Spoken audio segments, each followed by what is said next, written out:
K6NYC, KM6SRR.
K6NYC, KM6SRR.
evening. 222.1 K6MYC Bozo Net. Anybody? Yeah, good evening, Mike. K6WIS. Oh, nice signal, Paul. K6WIS on the backscatter path.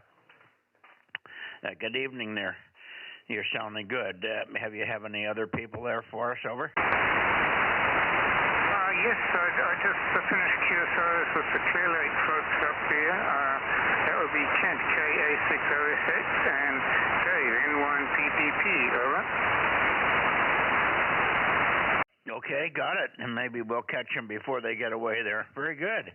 Thank you. Nice conditions tonight. Looks like we've got no rain in any area around us, so all of a sudden things have stabilized a little bit here. Good to hear you, Paul. I heard another station, so let me pick up the other station that's in here as well. But don't run away. Maybe we'll work you on the direct path here in a few minutes. The K6 Whiskey India Sugar near Placerville, K6MYC.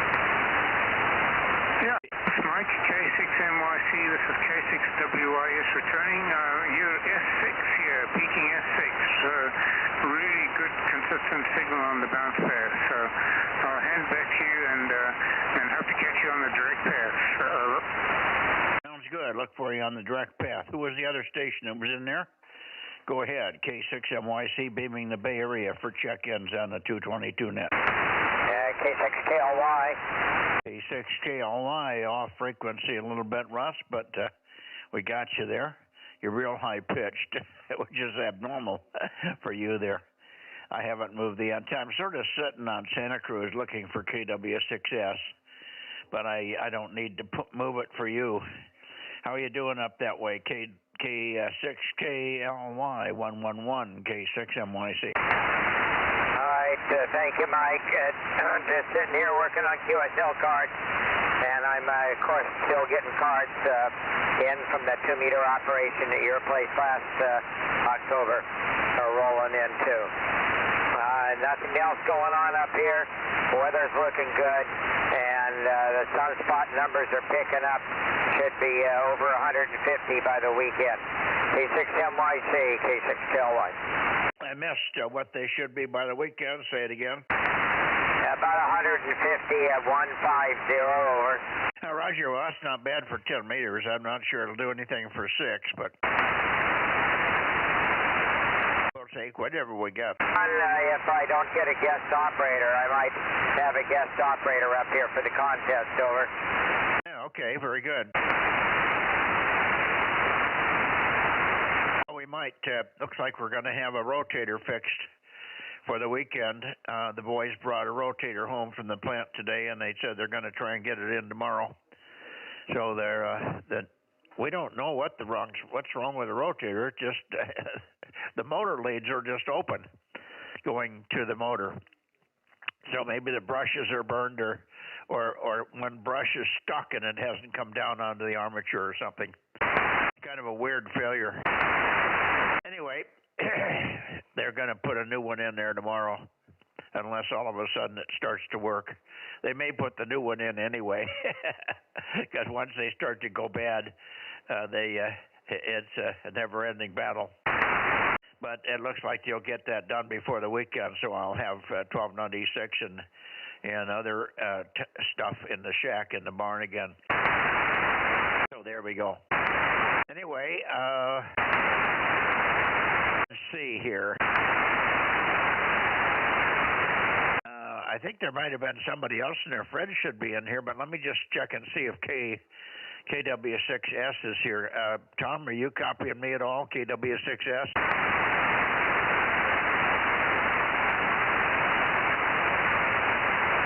I think I'm pointed at Santa Cruz. Now, let's see if I can hear Fred. If he doesn't come back, or if he comes back and I don't respond, you hold him until I can find his signal. KD6SOK, KD6SOK. Fred, take it away. K6MYC.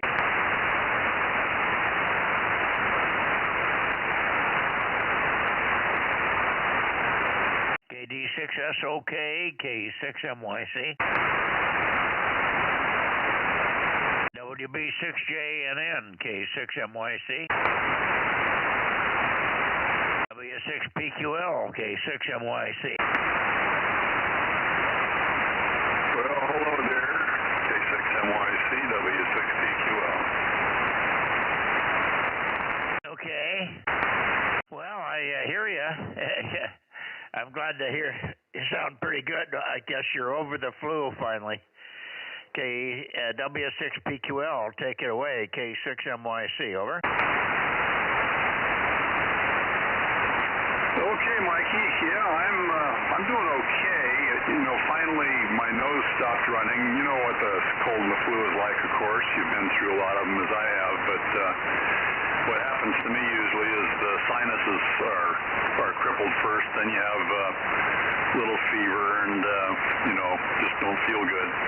That lasted for several days, but this morning when I got up, the postnasal drip had stopped, which stopped the coughing and so forth and so on. So I'm on the mend.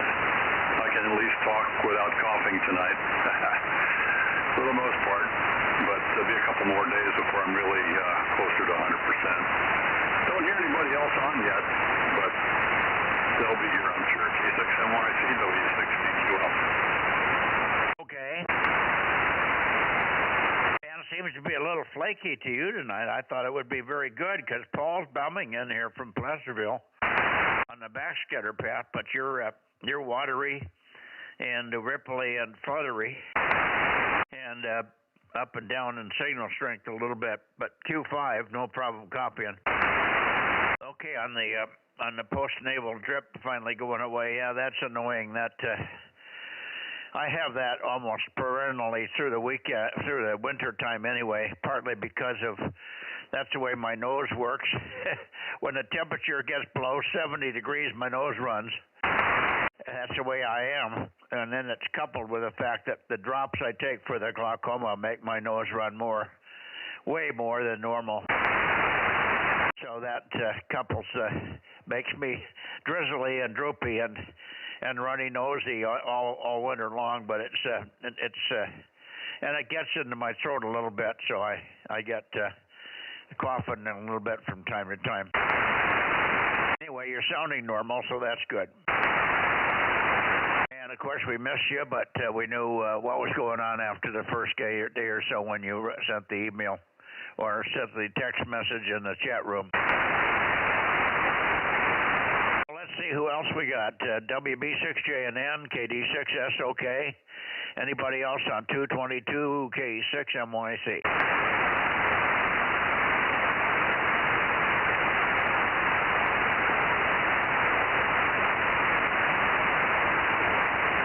Hear anybody, Jim? Yeah,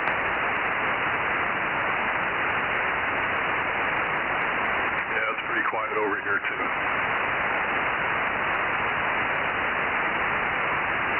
Well, it's unusual not to have Fred in here. I wonder if Fred's sick or something, but he would be home, but maybe he's got the same problem you got. You can't talk without coughing.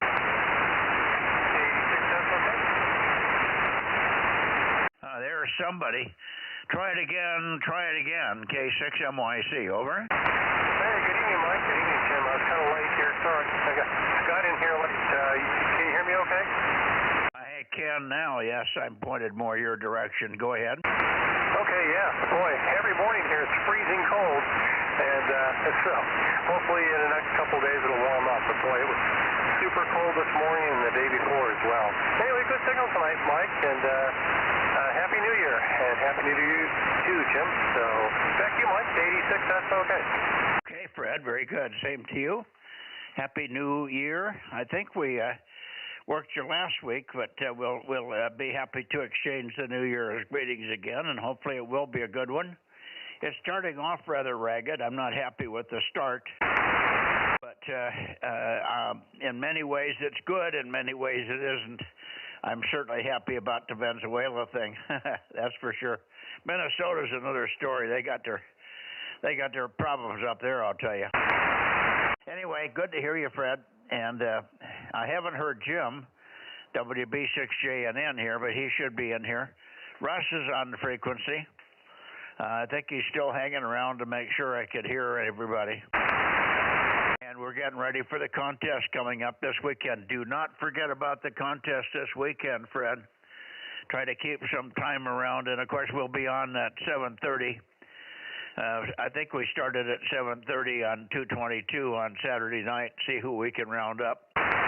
So maybe we can get you in here at that time and have you work some more folks for us. KD6SOK 507 K6MYC. All right, Mike, thanks. I'll try to remember that for this Saturday. 73 Mike, KD6SOK.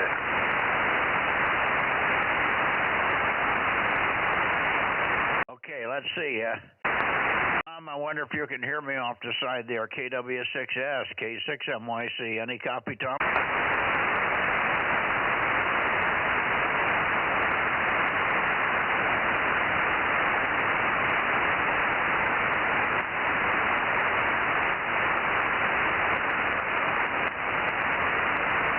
Let me go down this way. One more call. KW6 Sugar, KW6S. K6MYC calling KW6S, K6MYC.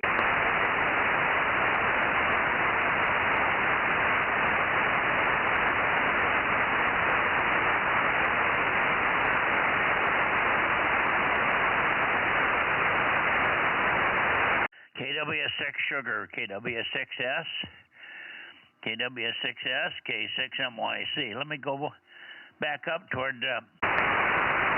I'll stand by. Are you there, Tom? K6MYC, standing by.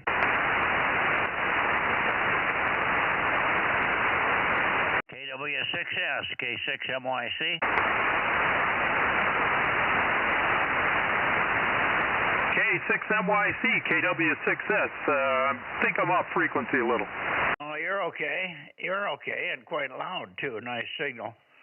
I wasn't sure where you were. I was just about to leave you, so I'm glad you popped in here. Nice signal. KW6 Sugar, K6MYC, over. Yeah, you're doing real good here. And, I was over on another net, and we were, after the net, we were kicking around a trip we're putting together to go to England for the WRTC. And so I realized I was just about to lose my place in line here on the 222 net. K6MYC, KW6S. Okay, very good, Tom. Well, bear in mind on 222, and this is always going to be a problem for you if you have another net on the same night at the same time. You're number one. There's nobody that I point any further south for, and we can pick up all the other guys off the side of the antenna that are in the Fresno area. So we start with you. I point right up to Santa Cruz and start calling with you. So we've been calling you for 10 minutes or so. First station that came right back was Paul on the backscatter pass, so he must be bouncing off of Umana or something there. Anyway, great to hear you, and of course we'll look for you on 6 meters a little bit later. KW6 Sugar, Santa Cruz, K6MYC. Yeah, I see you got your pointer back for on the streaming. You have your antenna pointer back, so that helps me a lot too. Anyway, I will jump out of here, and I'll meet you back on 6. Probably 9 o'clock-ish or so. K6MYC, KW6S. Yeah, Roger. Well, we could put the pointer back for, let's see, what do we got? We don't have 2 meters in this shack. We have 2 meters in here, but we don't have, I don't know how it works with it. I don't know if I've got enough lines in here to bring up that controller, but it's on a different controller, see? 2 meters, I got 2 meters, 222, and 6 meters are all on 3 different controllers, and we may not have enough lines. But apparently the boys have fixed a rotator for me. Matt's been very helpful with that. Apparently they were working on rotators at the plant, and they put one together for me today, or found a repo or something that they could make work. So they've got a new rotator for me to put in the tower at the barn, which will get me the big high 2-meter antenna going again, as well as 1296. So I'm happy to see that for the weekend. But that one has a readout on it, so you can see the readout from the shack in the barn. But in here, we've got a readout on the 6-meter antenna and on the 220 antenna, but not on the 2-meter antenna moon bounce. I don't know whether we have enough. Like I say, I could unplug it from 220 and hook it into that one, but they're all tucked away behind things in the cabinet that would be difficult for me with my eyeballs. So you'll have to live without it as long as I run the moon bounce array here. Back to you for your final, Tom, and then we'll go on up and see if we can find Jim, WB6JNN. Yeah, I just find that real handy on this, where I sit here in the computer I'm using for my ham radio stuff. I can't listen to the audio on the streaming. I'm going to try to solve that, but right now I can't do it, and it's just handy to be able to look up there and see where you're pointed. But I'll work around it, and really appreciate all the work Aaron did of getting this stuff all running in the first place. Like I said the other night, it's way more useful and way more fun than I gave it credit for when I first heard what was going on. Catch you on 6 later. K6MYC, KW6S. Okay. Bear in mind, I have 8 control boxes in this shack here. So it's difficult to get them all doing the right thing for us here. But anyway, I'm glad you like it. Yeah, you got to get audio. That's the main thing, although you hear pretty well, so you usually can hear who I'm working. But it is helpful to have the stream when you can't hear the station I'm talking to. And also for checking your own signal strength and things like that. Take care. We'll see you in a few minutes on 6, Tom. AW6 Sugar, K6MYC, going back into the Bay Area. KM6 SRR. Yeah, good evening, Rob. Hang on a second, let me rotate. WB6JNN. WB6JNN, good evening, Jim. And let me get Rob in here. Hang on a second. Get everybody written in here. That's number 432 and 1200, KN6 UKN.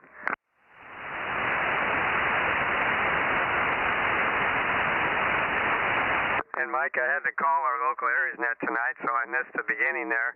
I heard Tom. How many people before Tom? Oh, whole bunches of people here. Let's see. First one was Paul, 637. The next one was Russ, K6KLY 111. After Russ, we got KD6SOK 507 and 1296 Jim. And I think that was it. Trying to think if I'm missing anybody. I don't think so. Okay, I got him there. And looks like Jim's maybe kicked that flu business, so good for him. Okay, I'll let you back to net. KM6SR, standing by. Okay, up to you, Jim, WB6JNN, and I'll see if I can peek on you a little bit. And good to hear you in here, K6MYC. Go ahead, Jim. Yeah, okay, K6MYC. I guess I got back in here just in time because I was out setting up my telescope. But I heard you talking to Tom there, so I guess I'm okay. Anyway, I'm not sure how long you need me to chat, but I'll chat a little bit more just to make sure you have enough time to swing things around. And you were not real strong, but that's 5 to 7, and we still have the problem with some attenuation with winter repair. K6MYC, WB6JNN. Yeah, WB6JNN, very good. K6MYC. Well, you got back in time. We had called you earlier, but we've been dragged out because everybody's coming in a little late. Other people have some of the other people like Rob and Tom have other nets on here at the same time, but on other bands. So that slowed us up a little bit here. Anyway, good to hear you. And you're not bodacious, but you're very Q5.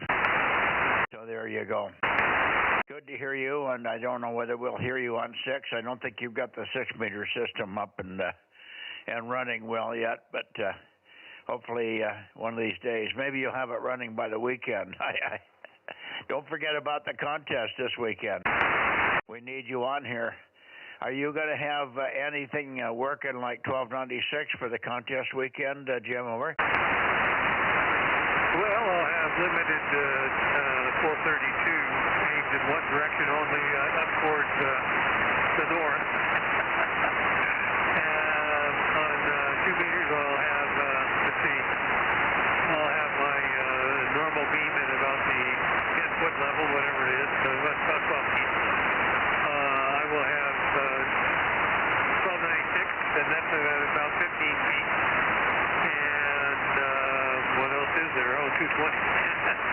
So that's the extent of what I'll have. WB6JNN. Okay, I'm going to try to get 902 hooked up here, but it'll be. I don't think we'll have time to get it on a rotator. It'll be fixed.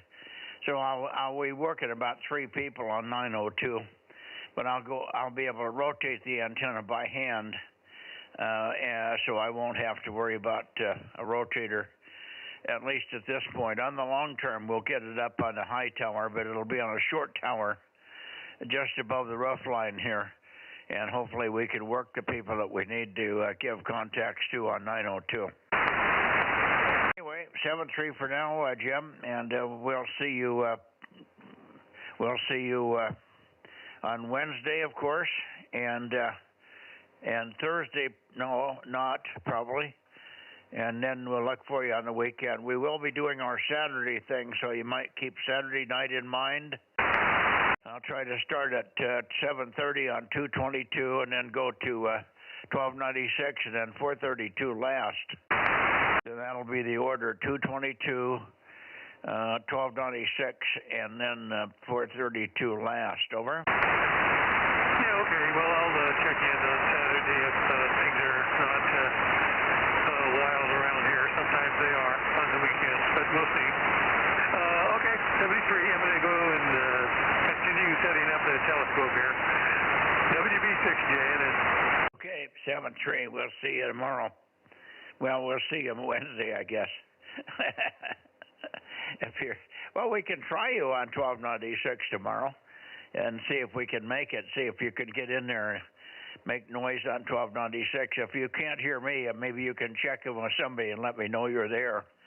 That'll give me some rough idea how we're hearing on that band with your antenna only at 15 feet, I think you said. 7-3 WB6JNN K6MYC clear.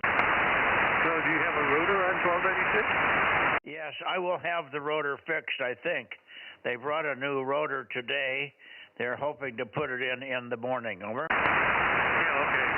So then we should have no trouble because we've worked on 1296 many times. Okay, let's hope so. 7-3. Okay, anybody else while I'm pointed this way? KB6BA, how about you, Oliver? Anybody else for 1296 before we go up to Oakley? 222, Mike, not 1296. Oh, that's right. Well, what did I say? I know what I'm doing. I just don't know what I'm doing. What night I'm doing it on. 222. Did I make a mistake and say this was 1296? I don't think so. My ears heard that, but who knows? KM6SR, back to net. We were talking with Jim about 1296 for tomorrow. I think that may have been, and then I might have just said something wrong in there. Okay. Anyway, 1296 should be running for tomorrow with the rotator.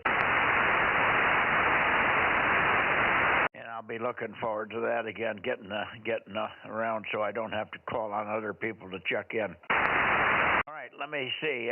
We got KB6 Whiskey Foxtrot Charlie. Let me go up and get him. KB6 WFC, KB6 Whiskey Foxtrot Charlie. No, he doesn't have this band. I'm sorry. So I guess that's it. Is there anybody else on 222 K6MYC? Okay, let's go up and get this guy here. N6RO, N6 Radio Oscar, K6MYC. RO, Bozo 835. Well, there you go. I got RO out of it. Maybe it didn't key up right away. 835. Good evening, Ken. Julian, broccoli. And that's about all I got to report. Well, good luck with 1296 rotator. I think I meant for the RFI reduction. And other stores I can.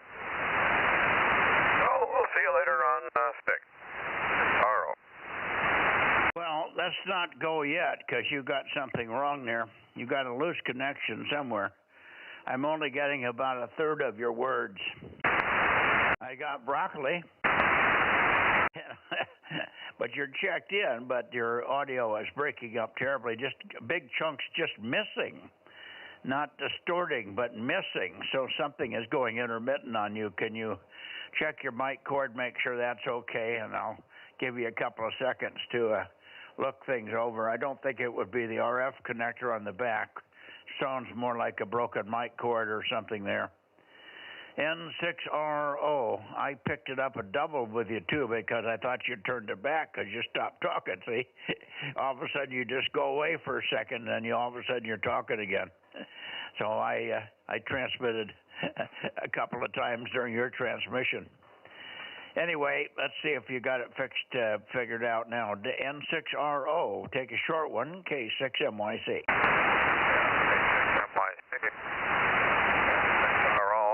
Like I am not transmitting all here. A different radio and a different microphone. I don't know what the problem is, but I'll figure it out before next week. Go ahead. Yeah, figure it out for the weekend. Of course, it's the contest weekend. Yeah, what I heard that time was when you go down, it doesn't go down all the way. It goes down about 20 dB. And you're still in there, but you're down 20. So there's a broken connection and maybe just coupling, capacitive coupling or something is letting a little audio through. Over. I think it's the mic plug. The mic plug is clean. Yeah, it could be the mic plug. If you're pushing it off to the side, that was about 75% complete that time. Over. Oh, making progress anyway. Okay, I won't hold you up. By the contest. Have 2 contests going at the same time. Thank you. Okay, very good. Well, we'll see you on 6 in a few minutes. I'll be around your way in a few minutes. Again, I start in Nevada, so when I finish 222 in Nevada working KE7 UQL, then I go right over to 6 meters and in the same direction and work backwards toward you. So there you go. 7-3 Ken, N6RO, broken up, K6MYC. Okay, on the plan. I'll check your rally. You're going to check my what? Your rally at 7 o'clock. Oh yeah, on Saturday. Yeah, Saturday.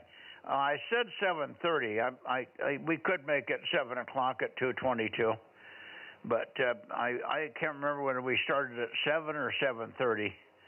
But maybe I'll modify it to start at 7. Over. Oh, either one is good. I'll be listening. All righty, very good.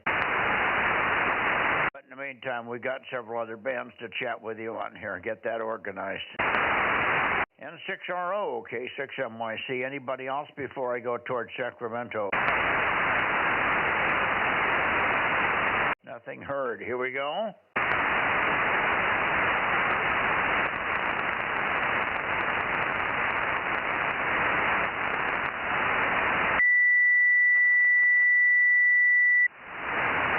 Hey, there's a big carrier.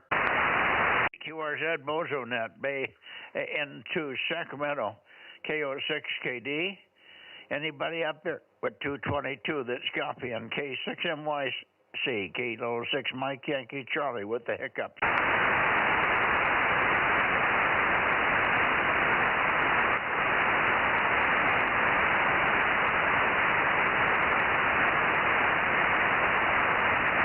Okay, nothing heard.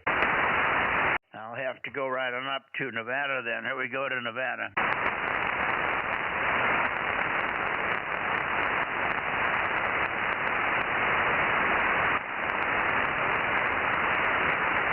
I think what I had to do last time was go over here like this. KE7UQL. KE7UQL. K6MYC Bozo Net and all over.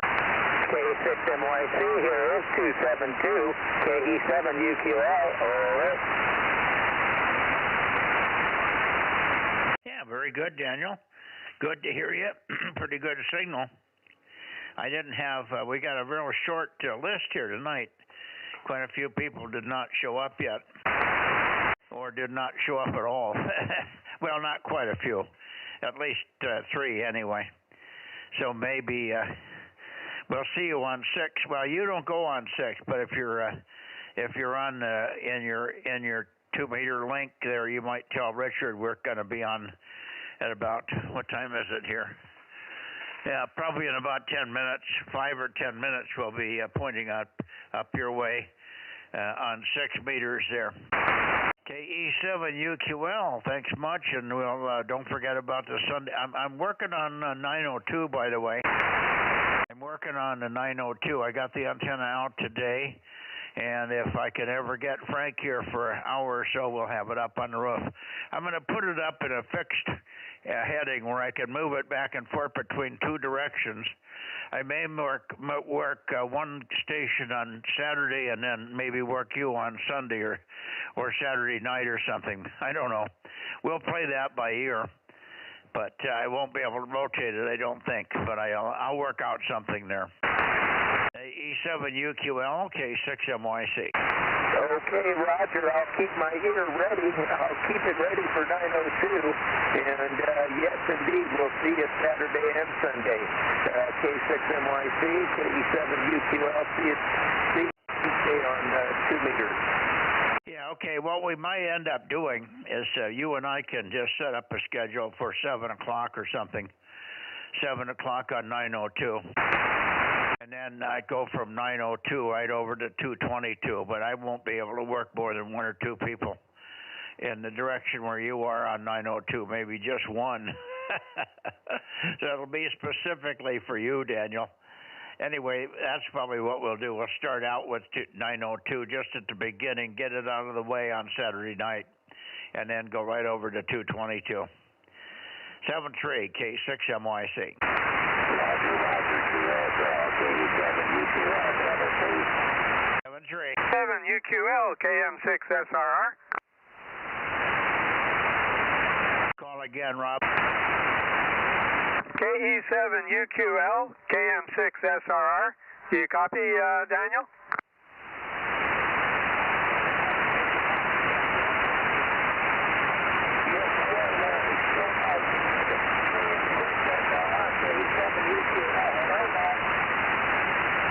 Go ahead, Rob. Yeah, I think I barely heard you in there, Daniel. You were pretty good here a little bit ago, so I thought I'd give you a shout there. Thanks for coming back there. KE7UQL, KM6SRR.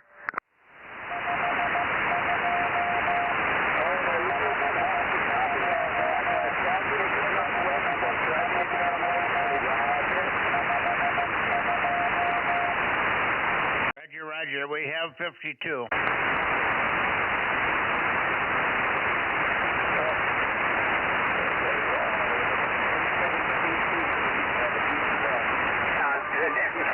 You check me in on 220. I can't hear anybody from here. I just hear you and nobody else. N7WT. N7 Whiskey Tango. N7WT 657. Hang on, I'll turn over your way a little bit more. N7 Whiskey Tango, K6MYC. Can you copy now, Larry? Or lunch call. N7WT, K6MYC. We're doubling, over. I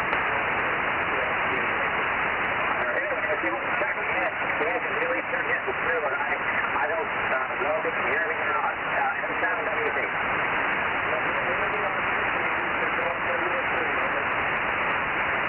I forgot all about Larry.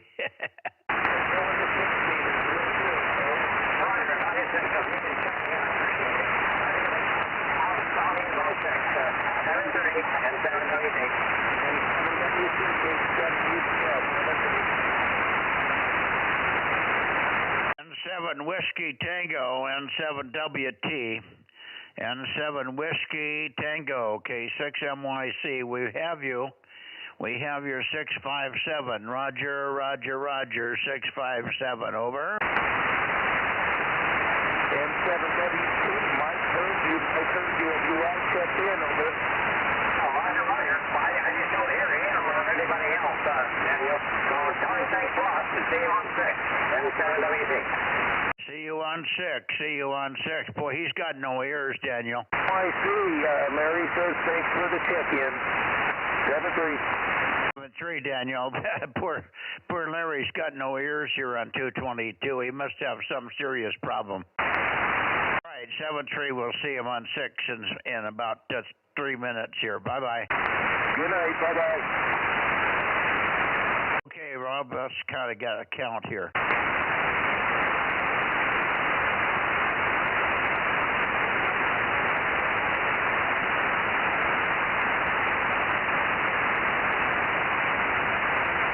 Well, I'm not sure how many guys. Let me count there. I put in Aaron and us as I always do. So I don't know if Aaron said he wouldn't be by it tonight. His new radio he bought, he's having some issues with some interference, so he's kind of ripping the shack apart tonight. Okay, well I wrote him in, and also Brittany. So we got both of them written in. Thank you.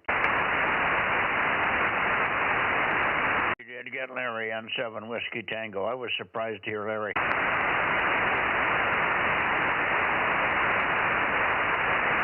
Yeah, I got a quick count of 15, and that includes 52. 15, huh? Boy, I think I got more than 15. Well, I'll hold off on sending it in till you send me your picture there. Over. Yeah, I'll get Judy to send it. Thank you. I'll see you on 6. Here we go. Was Ken in there tonight? WA6OIB? No, not on 220 here. You're the only one in the local area. His intent of trying to get the last things wrapped up, so maybe it went into the evening. Yeah, no, you're the only one that checked in from this local area. My first check-in was Paul from the backscatter shot there. Okay, I hear somebody else in there, Mike. That's probably Paul. Let me go back to a little bit for Paul here.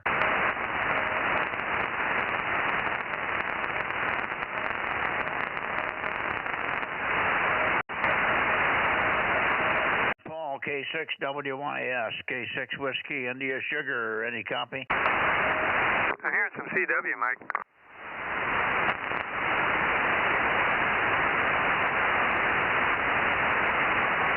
I hear the CW, but I wanted to see if I could get Paul in here. N6 with K6 Whiskey India Sugar.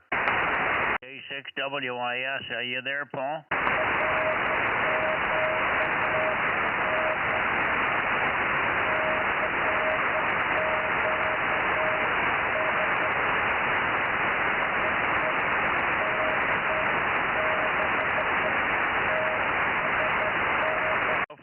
Sakes, it's K6TSK. Let me go down that way. He's calling on CW.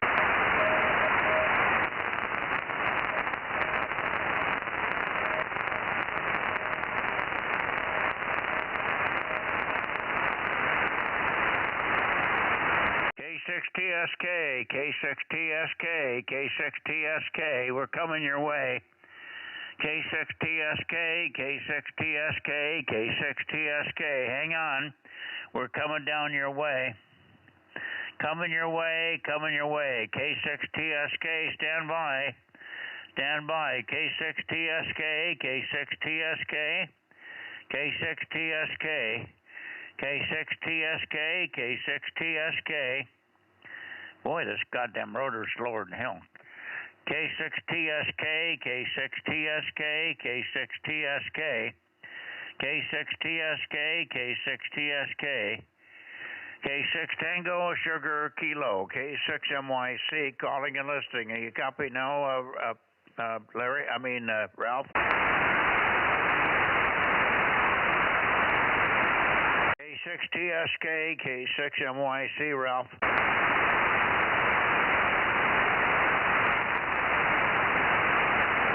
K6TSK, K6MYC. K6TSK, K6MYC, Ralph. Let's write him in and put down number 3, Rob. Okay, got him. Had to be pretty damn strong to be coming off the back of the beam. You heard him with your hole loop, for God's sake. Yeah, my pair hole loop. Oh, I forgot. K6TSK.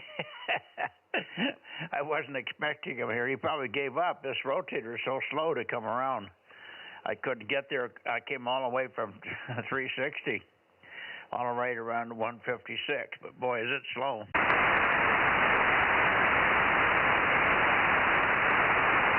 guess the speed was turned down for some reason. K6TSK, if you ever swing back this way, Ralph. K6TSK, K6MYC, over.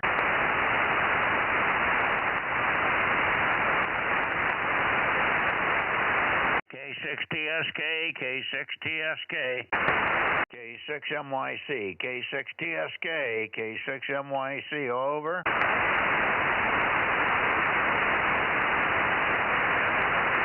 When you turn the log in, you can tell him we heard him and that he didn't wait around long enough for us to rotate. We heard him off the back of the beam. He was so strong.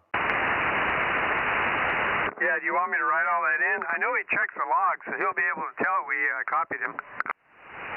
Well, just tell him that we were pointed north when we heard him, so that's it took us quite a while, and he didn't stick around long enough for us to get around in his direction. Over. You want me to write all that in the log? I don't know how much room you've got. Just throw it right. We heard him off the back of the beam, and we called him when we got turned around, but he was gone. And that he is checked in, obviously.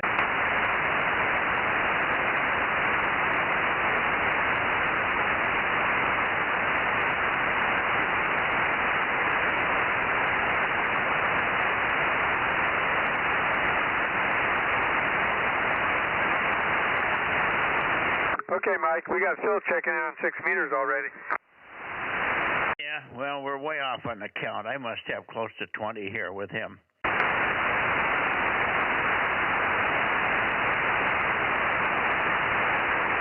Okay, well, I'll wait. Send me a picture. KM6SR, QSY over to 6 meters. 6 meters, here we go.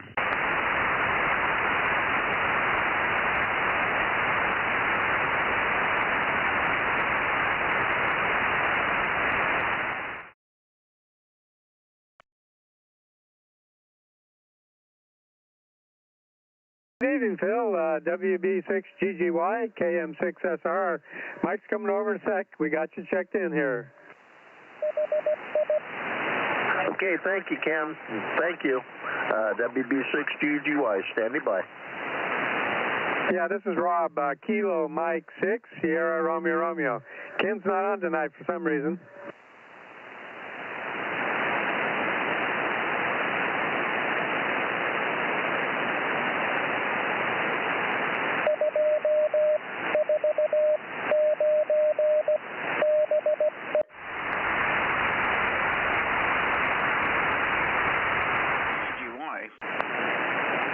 I think we're transmitting here. WB6GGY. K6MYC. Do you copy on me, Phil? Roger, Roger. Copy there, Mike, and WB6GGY. Standing by.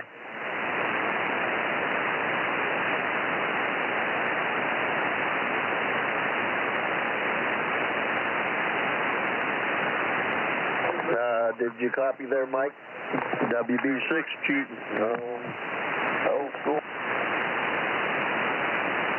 Yeah, I got you. Just hang on. I'm trying to get the log caught up here. Roger, Roger.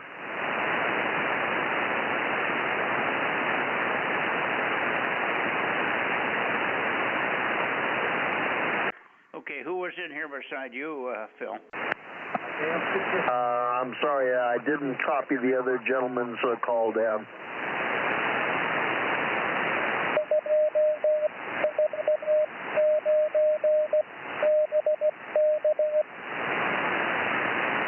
Yeah, we hear you very loud and clear, Richard. You could come on sideband. You're loud. KD6BQ, K6MYC, 249. Yeah, K6MYC, KD6BQ, number 249. Good evening, Mike. And Larry's had some trouble. His amplifier tripped off, but he's in here too. Over. What tripped off? Your amp?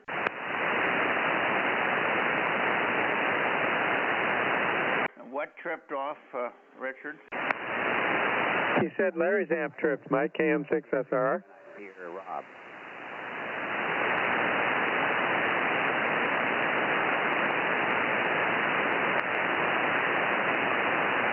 Okay, I guess you're saying Larry's amp is tripped off. Okay. I'll put 657 in here. I'm sure we'll hear him in a minute. Place back on. Oh, come on. We're doubling every time I key up, you key up, and then Rob keys up, and then let's get in sync here. KD6BQ, we copied your comment about Larry, so we wrote Larry in. Hopefully he'll come in. KD6BQ with N7 Whiskey Tango and KM6SRR. Apparently you're not hearing Rob there, KM6SRR. Are you hearing Richard? WB6JNP.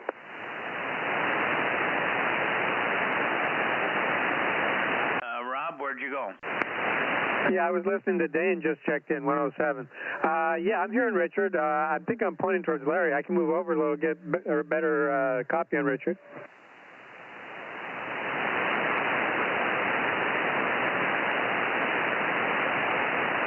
Richard's not hiring you, I guess. You copying Rob, Richard? Not very good right now. He was very strong earlier, but before you came on. But now you're much stronger than he is. He's down in the noise right now.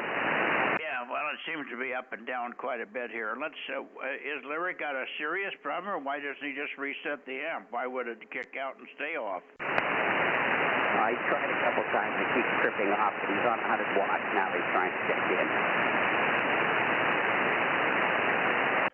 Go ahead, Larry. N7WT, K6MYC. Go ahead with your 100 watts, Larry.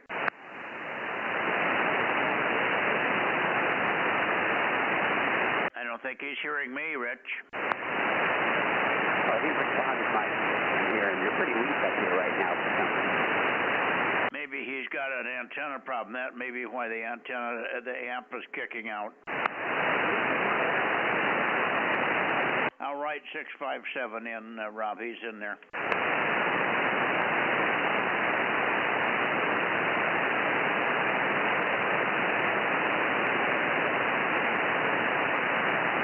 Okay, Dane, don't give up. We're just trying to get the Nevada boys sorted out there. We got you 107. Hang on.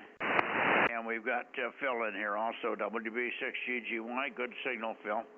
Stand by. We're just trying to sort out who's there and who isn't. Larry's having problems not hearing his 100 watts at all, which means I don't think he's got an antenna. That's probably why he couldn't get the amp to go. The amp wouldn't stay on. It was kicking out, and I think it's because he has no antenna. I couldn't find a trace of him. I should hear him fine at 100 watts. 982's here. Who is it? 982. 982. Good evening, Daryl. How's it going out there?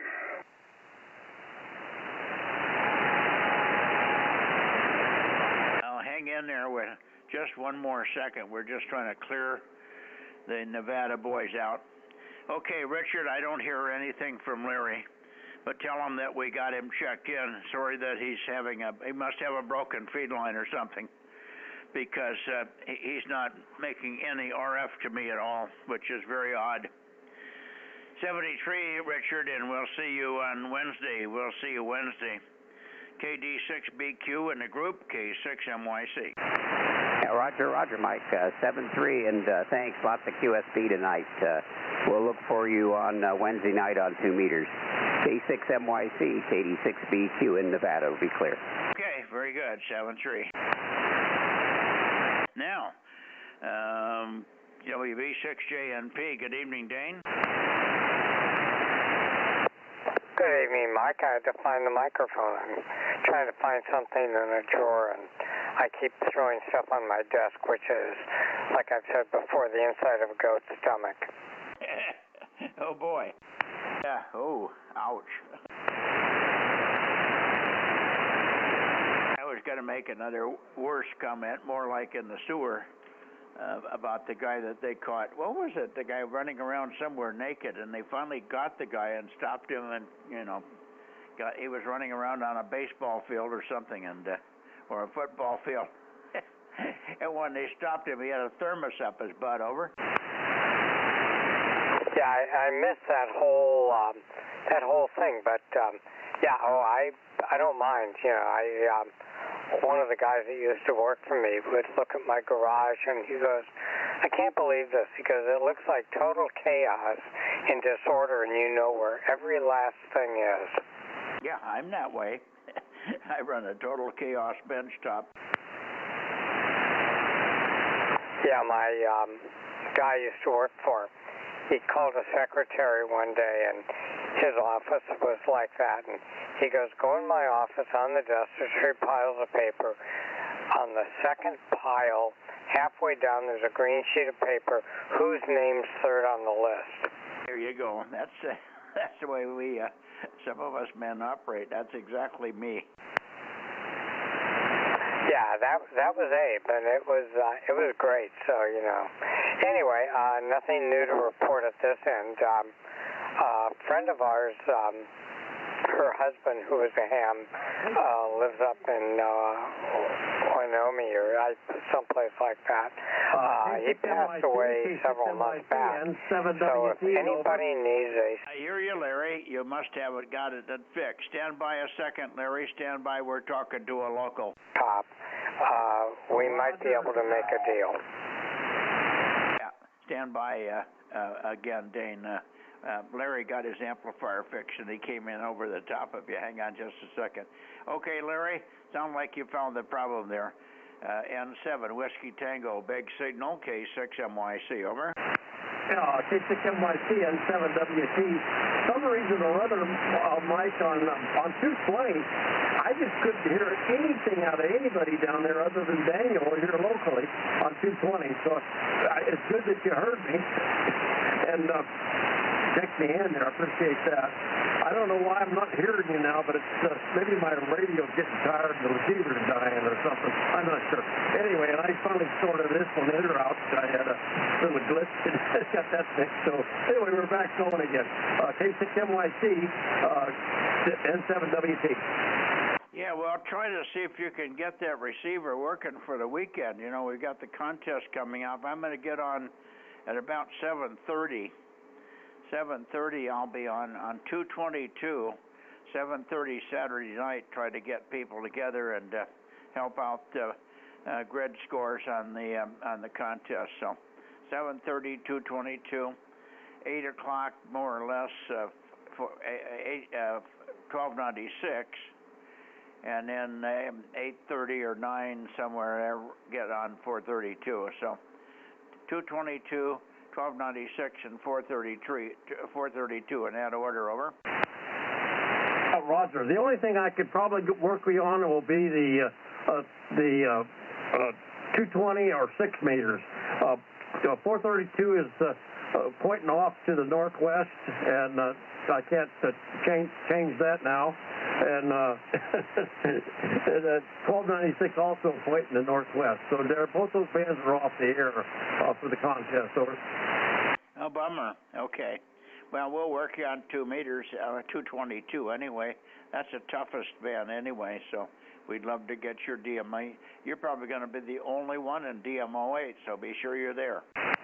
I'll try to get there. Okay, N7WT, have a good evening. N7WT, 73. Okay, stick around for a second. Let's see. Rob, are you copying Larry now? Oh, yeah, he's nice and loud. How you doing, Larry? N7WT, Kilo Mike 6, Sierra Romeo Romeo. Yeah, KM6SRR.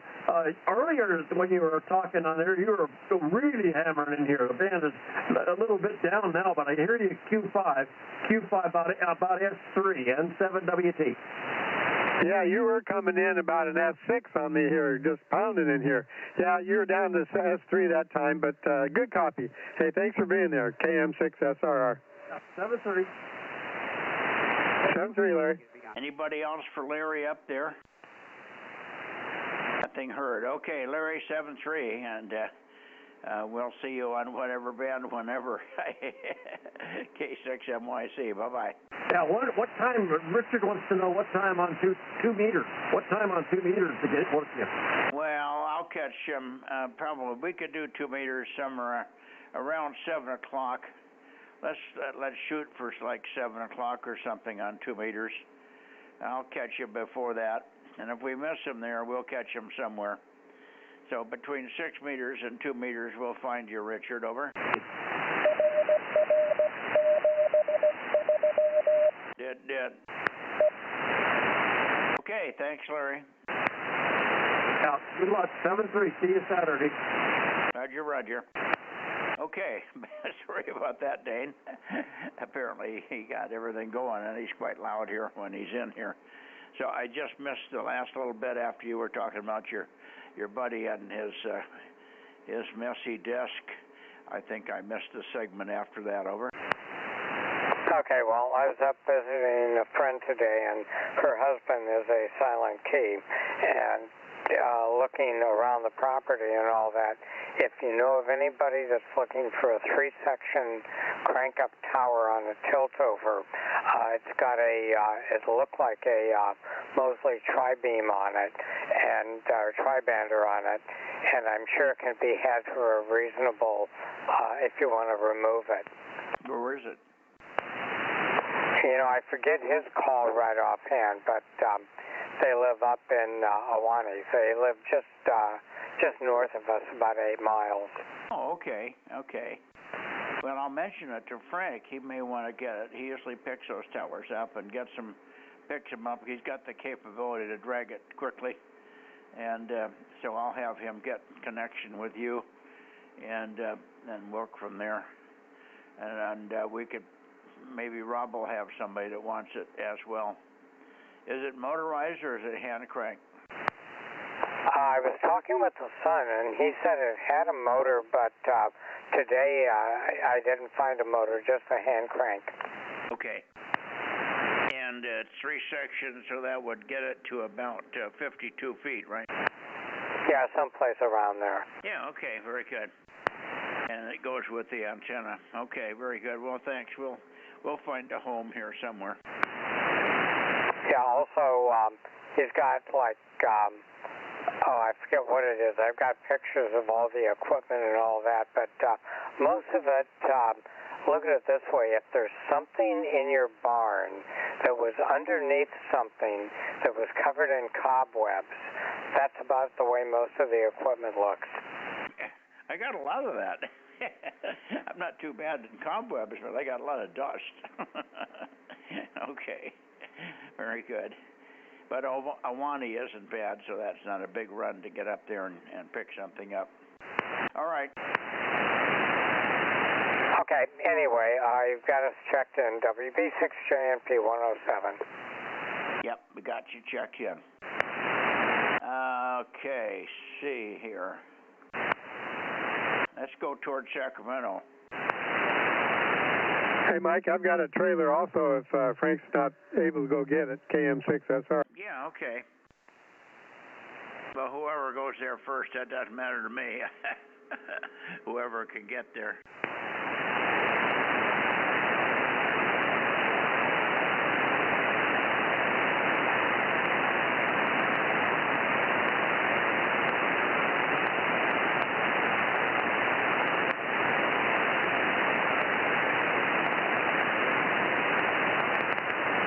Okay, I'm down here at 333, give or take. Let's see, KR6MR. KR6MR, I wonder if you're there, John, K6MYC. Okay, no word from John. KO6KD, Bill, are you there? I'm here, Mike, KR6MR, Bozo 759. Yeah, okay, good. Go ahead, take one, and then we'll see who else is hearing you. Yeah. Okay, Mike. You're not very loud. I'm not sure what's going on. Well, don't worry about it. I'll peek on you. Yeah, okay, Mike. KR6MR Bozo 759 for the log. Let's see. I was in the 60s again. Beautiful day. You get very much wind, but that's just the way things go. Keep talking, keep talking. Okay, Mike. Try peeking on me a little bit more. Okay, 101 watts, 1.05 SWR.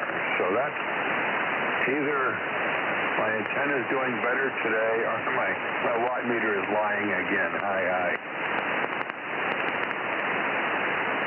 Okay, well, I can't get any more out of you. That's it. You're loud here. I'm not having any trouble with you.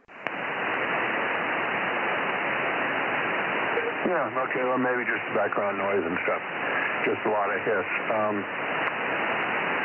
Is my voice clear, or is there any echoing sound? No, it's clear. It sounds normal. Okay, I think that I'm getting some RF into my headset. I get a little bit of echo in my headset. Yeah, no, you're clean. I don't hear anything wrong with your audio. John, go ahead. Oh, that's good. Okay, all's good for tonight. I've got my amplifier package to ship. It's gonna, God, it's expensive to ship stuff now. Yeah, tell me about it. Yeah, hopefully, as things work down over the next month or so, gas prices should come down, and I don't know if that's going to help. That should help some of the shipping cost business, but I don't know if those bastards will ever drop their prices once they got them up there. It's hard to get them back down again. Oh, they'll never drop them down again. Yeah, let me see. To send that thing UPS ground to Florida would be $160. FedEx had something for about $110. But nothing better than that. How about DHL? Did you try them? Not yet. I'll look at them next. Yeah, we got something the other day on DHL, so I guess people are using whoever they can find.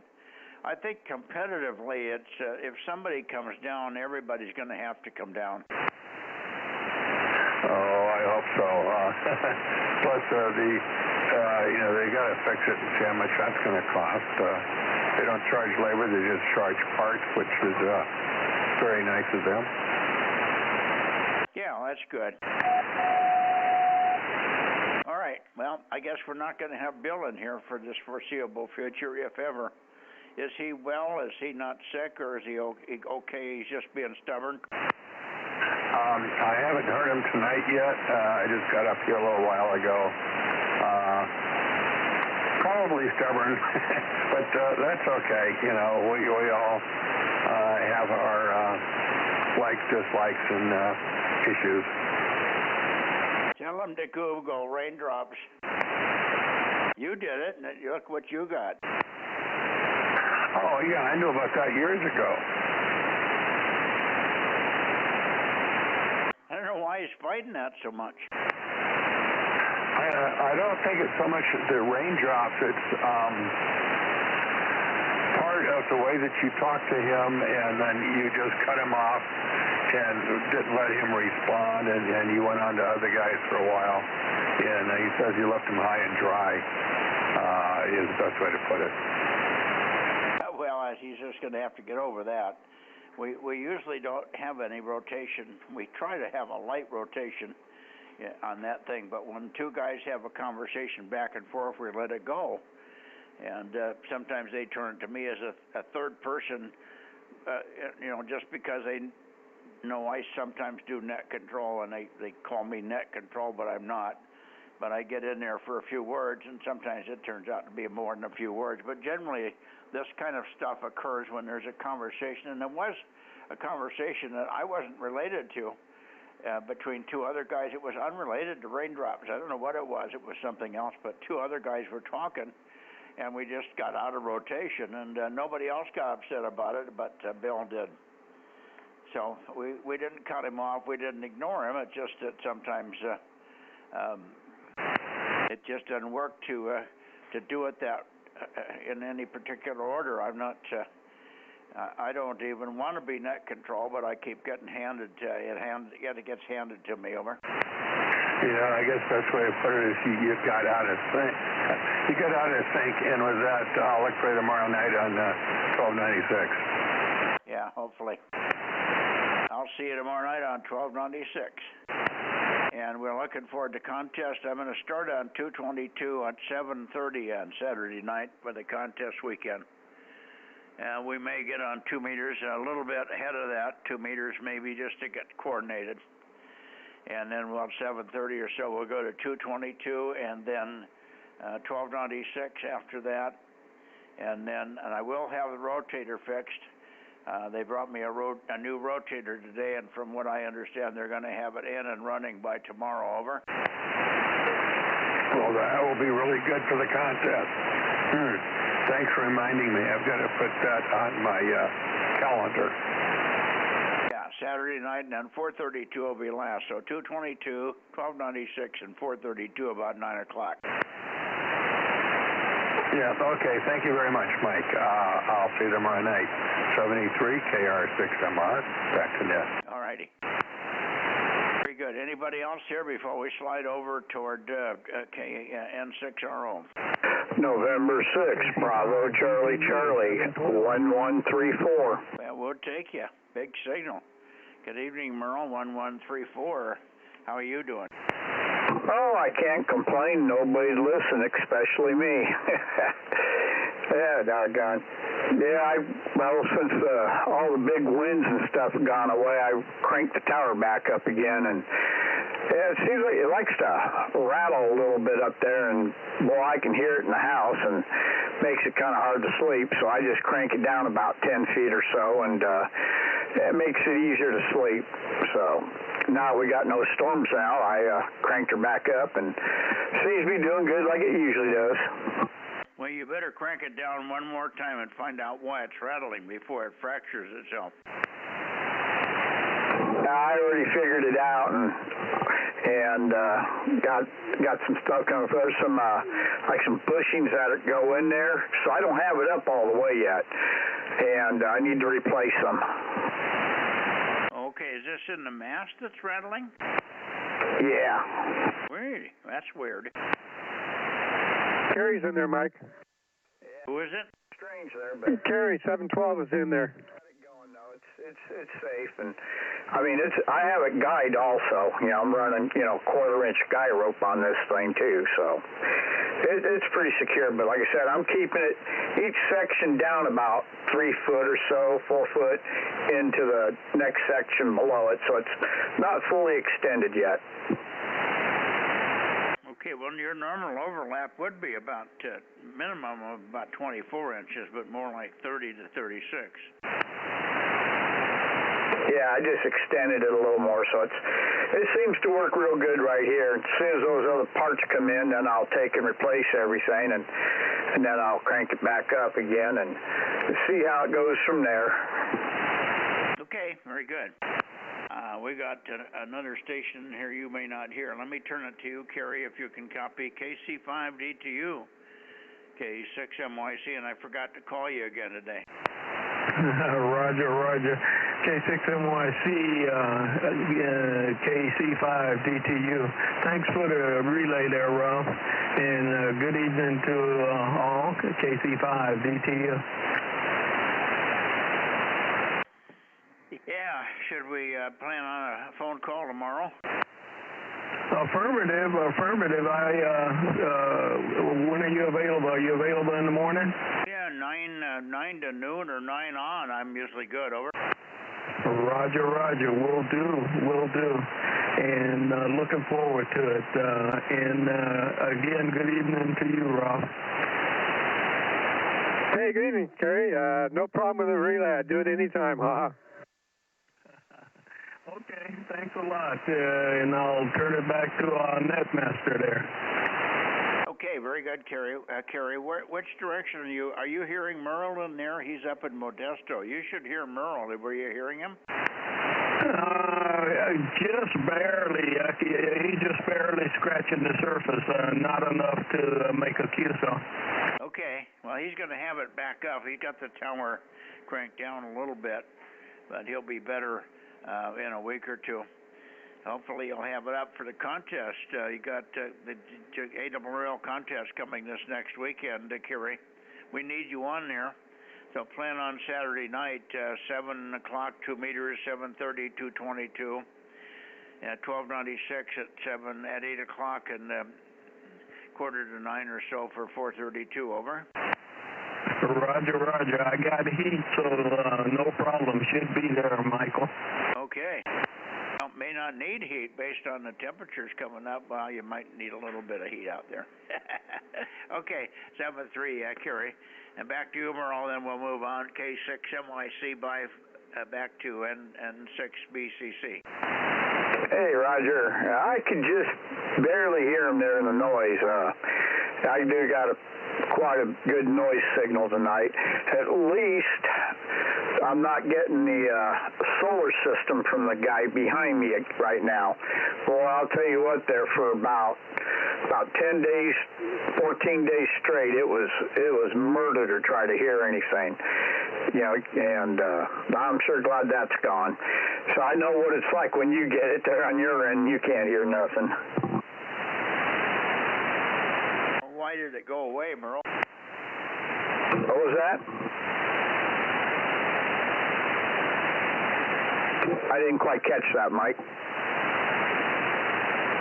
I said, why did the solar noise go away all of a sudden? It seems like every time his system gets wet, it just starts humming and buzzing and everything else. And when it starts drying out, it gets back to being quiet again. And he won't have it looked at, so that's kind of where I'm stuck at right there. Yeah, he's just being really, really nasty about the whole thing. It's like, okay, whatever. I'll put up with it. Well, explain to him that the solar panels are putting out upwards of 500 volts. And it sounds like he's got a broken wire or a bare wire somewhere that's arcing to ground when it gets wet. It could also shock the hell out of him if he puts his hand on that in any way, shape, or form, and it could also start a fire. So if you have the opportunity to remind him one more time, he may want to have somebody find that wire. It's probably in the solar wiring, because when the sun's out, it gets voltages are up to 450, 500 volts off those string of panels. Over. Hey, Roger, I've told him it could, cause some issues and stuff, but I'll try it again and see what I can get, where I can get with the guy, because I'd like to take and have him just take and fix it, because, it'll help for me and definitely be a lot safer for him. And I'd really hate for his house to catch fire, because, it'd just be too doggone close to my house. But, yeah, it's just, I don't know, he was a great guy there at first, but now, I don't know, he's gotten real bitter for some reason. I don't know, maybe he needs to go get married again or something. Oh, great. Okay. Is this a system that he put in, or did he have it done commercially? He had it done commercially, and so yeah, I mean it's a nice looking system, you know, as solar goes. But yeah, I don't know. It's just I don't know. I just hope he gets it straightened out. Yeah, I missed that because I had a message come in on my cell phone. Did you say it was a commercially installed system? Yeah, it's commercial installed, and he had it put in. They put a new roof in and everything else, and yeah, I hope he gets it fixed. You know, just for his own safety and stuff. Yeah, but he should be able to call them and tell them that there's evidence that there's some arcing on one of the high voltage wires coming from his panels, and they should come out and check it. Over. Oh yeah, I know, but I don't know. I don't know what his problem is. I really don't. He's really gotten bitter. I don't know why, and I don't know. I'm just doing the best I can to try to get him to do anything, but it's on him. You know, it's all I can do is. But I will take and pass on that other information to him. He took us tonight that it can start a fire. Yeah. It can also get into the ground system. That's what we had happen here, and it cost about $7,000 worth of damage. I got high voltage coming in on the switch. Somehow it got over on the AC line, and it blew up a whole bunch of stuff in the house. So when stuff like that happens, you got to sort it out pretty quickly, because DC is what comes off those panels. And if you got any transformers in the house anywhere, the DC voltage on your AC line is going to burn up the transformers. That's what happened here. I had 5 transformers burn up. Over. Hey, Roger. Well, I tell you, I remember when you had that shortage and stuff and everything got burned up. That was a pretty bad deal there. And did you find exactly where all that was coming from, where the short and stuff was, or are you still working on that? Well, we think we've cleared the short, if there was a short. It might have been something that happened in the unit themselves, in the inverters. We're not sure how the voltage got on there, on the AC line. But we did find, in the process of troubleshooting, we found a wire from one of the big arrays that was shorted to itself underground, and we also found another lead, that a DC ground lead that had a voltage on it. So, you know, we found some stuff. Now, what actually caused all this to go bad, I don't know. We're still, Frank's been sick, and he hurt his back again. Now he was at the chiropractor's today, so I haven't gotten him down here. Signature Solar is supposed to be analyzing the problem and telling us that it's okay or it isn't okay to put the inverters back online. I'm still off-grid. I mean, I'm not off-grid. I'm on-grid right now for the last month. So I'm anxious to get back on the solar system, but I can't put it back on till we're sure it isn't going to do it again. Over. Hey, Roger, that's for sure. Yeah, you definitely don't want to go through that again. And I was noticing there on the feed, you're showing your degrees there on your azimuth. Did you get new rotor box or get it repaired? Well, this one works okay. It's the one in the barn that's off. We don't know what's wrong, but the boys did bring a new rotor up. We've checked the feed line up to the rotor, and we can't find anything wrong with it. But when we look up into the motor, we do not see the motor windings. There wasn't any previous indication that anything was wrong in the antenna. The rotator worked perfectly right up to the point where it didn't work. Nothing happened in the meantime. We didn't have any electrical storms. We had nothing going on. All of a sudden, the control box is putting out voltage, and it's not getting to the motor, so nothing rotates.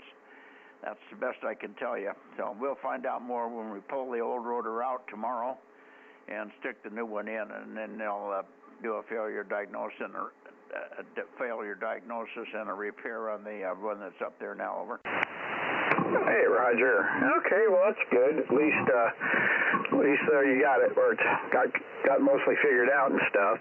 All right, Mike. Well, I'm going to let you go ahead and go because I'm sure there's others waiting to get in there to talk to you. And so you take and tell Judy I said hello and hope everything's going good for her too. And we shall catch you a little bit later. Oh, update on the 2-meter 440 rig. I've got the encoder route, and I'm going to probably put it in in a couple of days. I had some issues with my eyes, and I got to go and pick out some new frames, get fitted and stuff. And I guess I'm suffering from a pretty severe case of macular degeneration on my eyes now, at least on the left one. So yeah, it kind of put me back a little bit on getting anything done. So, oh well. Like I said, getting old ain't for sissies. That's for sure. All righty, well, you and Judy have a great evening. And Rob, if you can hear me, hello, I know I won't be able to hear you with the noise I have tonight. So we'll catch you later. K6MYC, N6BCC. I'll let you put the ribbon on it. Okay, okay, on the macular. Listen, don't let that go. If you don't get good treatment and good answers to the macular, because some types of macular degeneration can be repaired and can be eliminated. They can actually cure it. Others can't be cured. It's not like glaucoma. When you got glaucoma, it's just there's no cure, there's no answer for it. It's just going downhill almost daily. But the macular is different, and some characteristics of some maculars can be fixed. And so if you, when you go in to have it treated or looked at and analyzed, be sure that they give you good information. If you're not happy, you might want to get a second source, and I can help you with that if you need to. You may have to come into Fresno, but it might be worth a trip to the California Eye Institute where I go, number one, or go to Stanford University and the Byers Institute. That's available online to get in there. It's quite a long wait, but you can get into the Byers Institute and have them look at it. And they're leading edge on all kinds of eye problems, macular and glaucoma. Over. Hey, Roger. Yeah, this lady eye doctor that's been taking care of me, she seems to be pretty good. She's trying a couple things, but she's changing my prescription on my glasses because, I mean, they're just worthless, and trying to take and make it so it's a little easier for me to see. And so we're going to go from there, and then she's got a bunch more stuff she wants to take and do, and as long as she can take and do something, because I'll tell you, that's something I don't want to take and do is lose my eyesight.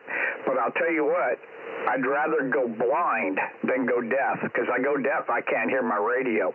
Blind, I can still operate. Well, I'd trade it the other way around, but that's neither here nor there. I'm going blind, and I don't want to be blind. I'd rather have eyesight. I can operate deaf with sign language and other techniques, but other things can be done for deafness. There's a lot more cures, but boy, when you go blind, you can't, so many things you cannot do. So, yeah.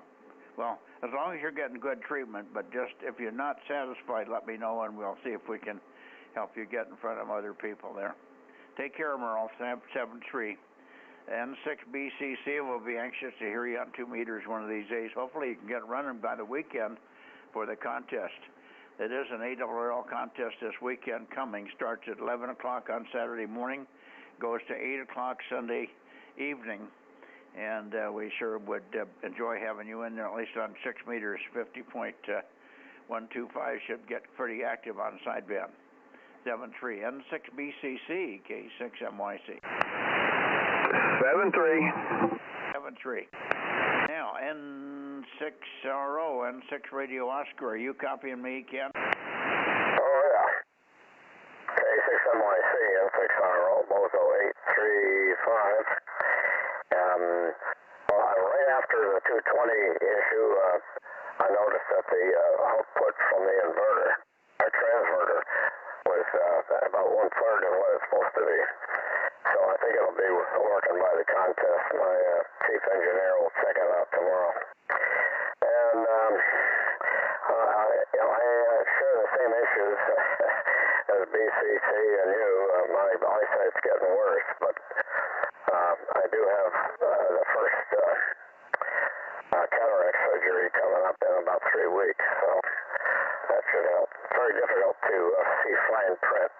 I use the magnifier on the PC screens, but it's still not good. Long range is okay. I can drive and all that.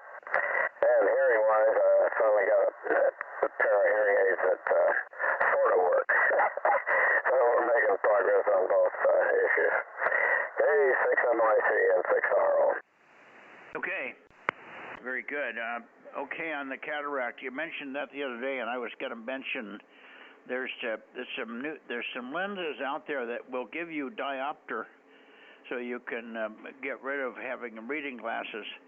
In the old days, when you fixed I have cataract replacement lenses in there, but it was before they had the flexible lenses, and so I had. They give you a choice. You can either see far or you can see near, but one or the other, or you can have one eye that sees far and one eye sees near, and some guys do that, but that I didn't like that concept. So I took and went for far seeing, but I had to reading glasses, had to put reading glasses on to see close. But anyway, if you can get the other lenses now, and that's what I had Judy put in, and they're flexible. So she seldom has to wear glasses. When the print's real small, she still has to get her magnifying glass out. But her vision is pretty damn good. Way, way better than it was before the cataracts. And she's got good diopter change, way better than what it was before. So it makes a big difference. The lenses cost a little bit more, but you're a big boy. You can afford it. I think it was $2,800 per eye, if I'm not mistaken, or something like that with the better lenses. But you check it out and make sure I would highly recommend the one with the diopter change. Over. Okay, that term has not been used by the doctors I've been talking to, but we'll bring it up. What was I going to say? Anyway, we'll look forward to doing it, and I can report in about a month, see if it works. Yeah, well, it'll work. It works within a few hours. I mean, almost within a few hours. Judy came out of the operation, and an hour and a half later, we were having breakfast at Denny's. So it's not a big deal, Ken. Over. Okay. Yeah, I've got some input from some of my family that's been through it. So looking forward to it, actually, for the results. We'll see you tomorrow on that very high band. I hope your rotator's in 6RO. Okay. By the way, the audio is horrible. Absolutely horrible. So I don't know whether you knew that or not, but it's really mushy and garbled. I can hear you and I can understand you, but it's not at all what you'd like to be on the air with. I always got good news for you, don't I, Ken? I don't know. The radio was used by another person on another mode, and I just don't take the time to restore it before Bozo Net. Yeah, it just sounds like it's in Class C, sort of Class C. All the every syllable's got edges, rough edges on it. It's ready. And you talk to anybody else, they'll tell you the same thing. Okay, just so you know, 7-3, and we'll see you tomorrow on 1296 with a nice clean signal from that 9700. And 6RO, K6MYC. Anybody else here? How about John in there, W6WZZ? Are you here, John? I don't hear John. We better move it along. We're going to have everybody going to bed here if I'm not careful. I'm sorry, I doubled. Say again, Ken. He's been in Las Vegas, and he won first place in one category in the bike racing, and he may not be back in town yet. Oh, that's right. I remember now he was going to Vegas, and I didn't know why, but you reminded me he is a a racer. So that's good. Wonderful. Okay. Well, no worries. Thanks for the heads up. K6MYC now sliding into the Bay Area for Bozo Net. KB6WFC 775. 775. Good evening, Mike. And I I didn't hear you on 222 for some reason, but then I realized you don't have 222. Yeah, that's a good reason, huh? But I am looking for a transverter, but I just haven't... Whiskey 6, Whiskey Zulu Zulu. To do the Q5 thing, but anyways, maybe one of these days. Yeah, and I hear John in here. He is here, Ken. Hang on a second, John. W6WZZ, stand by just a second. Give me your number, John. What's your number, John? 1145. Yeah, I always want to say 9, and I knew it isn't right. Okay, thanks. I'll get back with you in just a second. All right, anyway. Yeah, good on everything, Mike. Yeah. Your weather's warming up over there. You must be ready for T-shirts and Zoris, huh? Well, yeah, it gets up into the 60s during the day, but, it gets into the 40s at night. So there you go. It'll be like that for at least another week. Yeah, but 60's nice. That's pretty nice. You can do a lot of nice work outside. You're not going to sunbathe at 60, but it certainly isn't bad with a long-sleeve shirt and you're off and running. We've been running at 56, 55, 56, and it's workable weather, particularly if you can do anything in the sun. Do you have sun? You know what that round thing is, right? Yeah, Roger. No, I am enjoying the sun. It's the best thing is no wind. So yeah, you can get some things done when there's no wind. Oh yeah, it's wonderful. We've been very blessed this year. I don't have wind, very big wind anyway. Most of the time we don't have wind here. 25, 30 miles an hour is max. One year we had a freaky 100 mile an hour for 24 hours, but that was a one in 100 year type wind. So not normal here to have wind. It gusts in the afternoon a little bit, particularly when it's summertime, and that's always nice. You need a little breeze, but it's nothing that to be upset about. All right, buddy, I'll let you go. We'll see you tomorrow night, hopefully on 1296. I should have the rotor fixed, so we should be able to point at you tomorrow. Let's hope so. KB6 Whiskey Foxtrot Charlie, K6MYC. Roger. Fine business. All right. Look for you tomorrow. Have a good evening. Thank you. 73, KB6, WFC clear.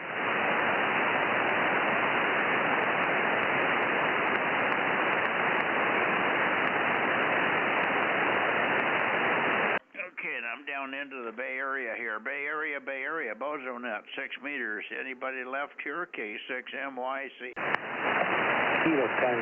How about me? W6WZZ. Oh, yeah.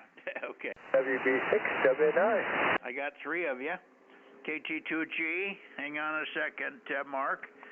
WB6WNI, hang on a second, Gary.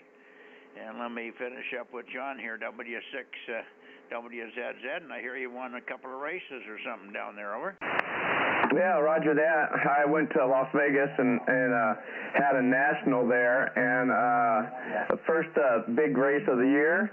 I got first place on Friday, and third on Saturday, and third on Sunday. I was racing another guy, and we kind of tangled bars a little bit, and I didn't want to crash, so I slowed up, and that was it. That's all she wrote. So I got third. And it's one of those kind of things that you get slow and you lose. So nobody got hurt, and it was a lot of fun. Well, that's good. Mainly you had the fun, you got the exercise, and you were certainly in contention, and that's about all you can ask. Sorry about the little bar tangle there. That can happen, I guess. Never raced bikes, but I can see how that would happen. There was a velodrome in San Jose, and we used to go down there and watch them, but I never did it. So that's probably it was that really came into being after I was too old to race, I guess. Anyway, very good. Good to hear you. Thanks for getting back and jumping in here. Ken didn't think you'd be back yet, but here you are. Wonderful. And we'll see you on Wednesday, I guess. W6WZZ, K6MYC. Roger that. Roger that. That place in San Jose is called Hillier Park Velodrome. I actually raced there and did a state race. It's called Missing Out. And the last person over the line loses, and then they keep going. So I got a bronze medal out of that for third place, so it was kind of cool.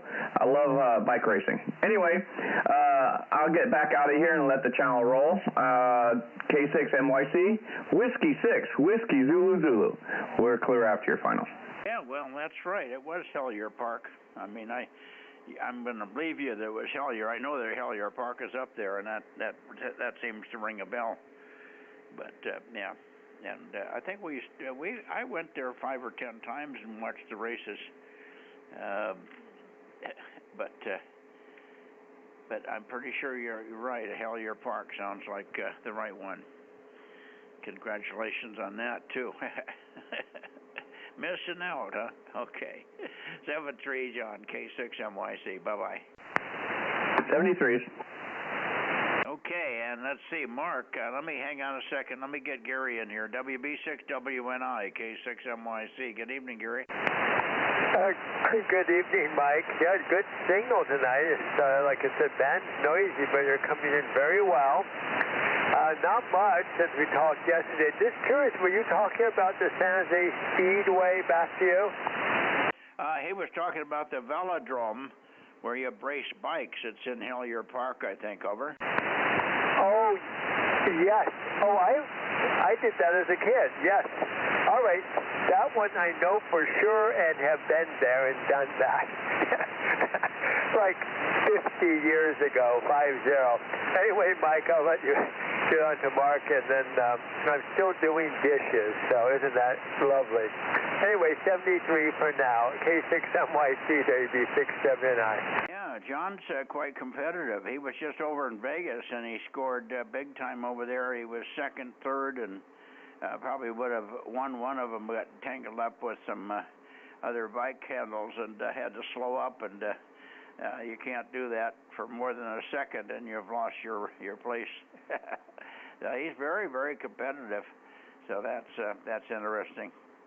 But yeah, he was mentioning that I mentioned that the velodrome. I didn't remember where it was, and he said, "Oh yeah, I've raced there." He came in third one time in a race that lasted a long time, where it was one of those races where you keep doing stuff until the last guy keeps dropping out, and keeps another race, and the weakest guy drops out, and he finally got to the point where he won a bronze, so apparently third place there.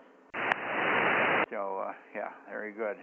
All right, Gary, I'll let you go, and I'll pick up Mark. Mark, we did get the email. We printed out some pictures and read your dissertation. The only thing I was curious about, I didn't see any pictures of the waveguide, so I couldn't get a confirmation. It would seem to me, though, that those dishes were probably at maybe higher than, well, again, I didn't see the waveguide, so you tell me if you can make any determination. If you could tell me what the size of the waveguide was, we could tell you more or less what the frequency range of the dishes was in those days. 73, Gary, WB6WNI for your final, and then we'll pick up Mark, K6MYC. Oh, very good. That's an interesting question. I'll be monitoring K6MYC, and Mark here is WB6WNI 73. He was in Sardinia over the Christmas holidays, and he spent some days on an Air Force base installation that was put in World War II, where they were doing some tropo. Once the satellites got up there, that base became irrelevant, but it's got dishes all over the place, and big ones and little ones. I think he said as big as 10 meters. I don't think, well, I didn't see them, but 10 meters would be about 33 feet. That's a big dish. It didn't seem like the dishes I was seeing were that big, but they could have been. Anyway, Mark, good to hear you. I'll peek on your next transmission. You're a little weak, but I can copy So if you can, tell me what frequency that most of that tropo work was done at. KT2G, and give me your number. I think it's 863, but I'm not sure now. K6MYC. Yeah, hi, good evening, Mike. Yes, the number is 863, 863. Yeah, so the antennas there, the dishes, they were 20 meters in diameter, 20. So that's 60 feet in diameter. 60 feet, and there were 6 of them. There were 3 pairs because they were doing diversity. And they were just one next to the other, but there was a little offset, right, in the vertical direction just to help with the diversity in the troposcatter.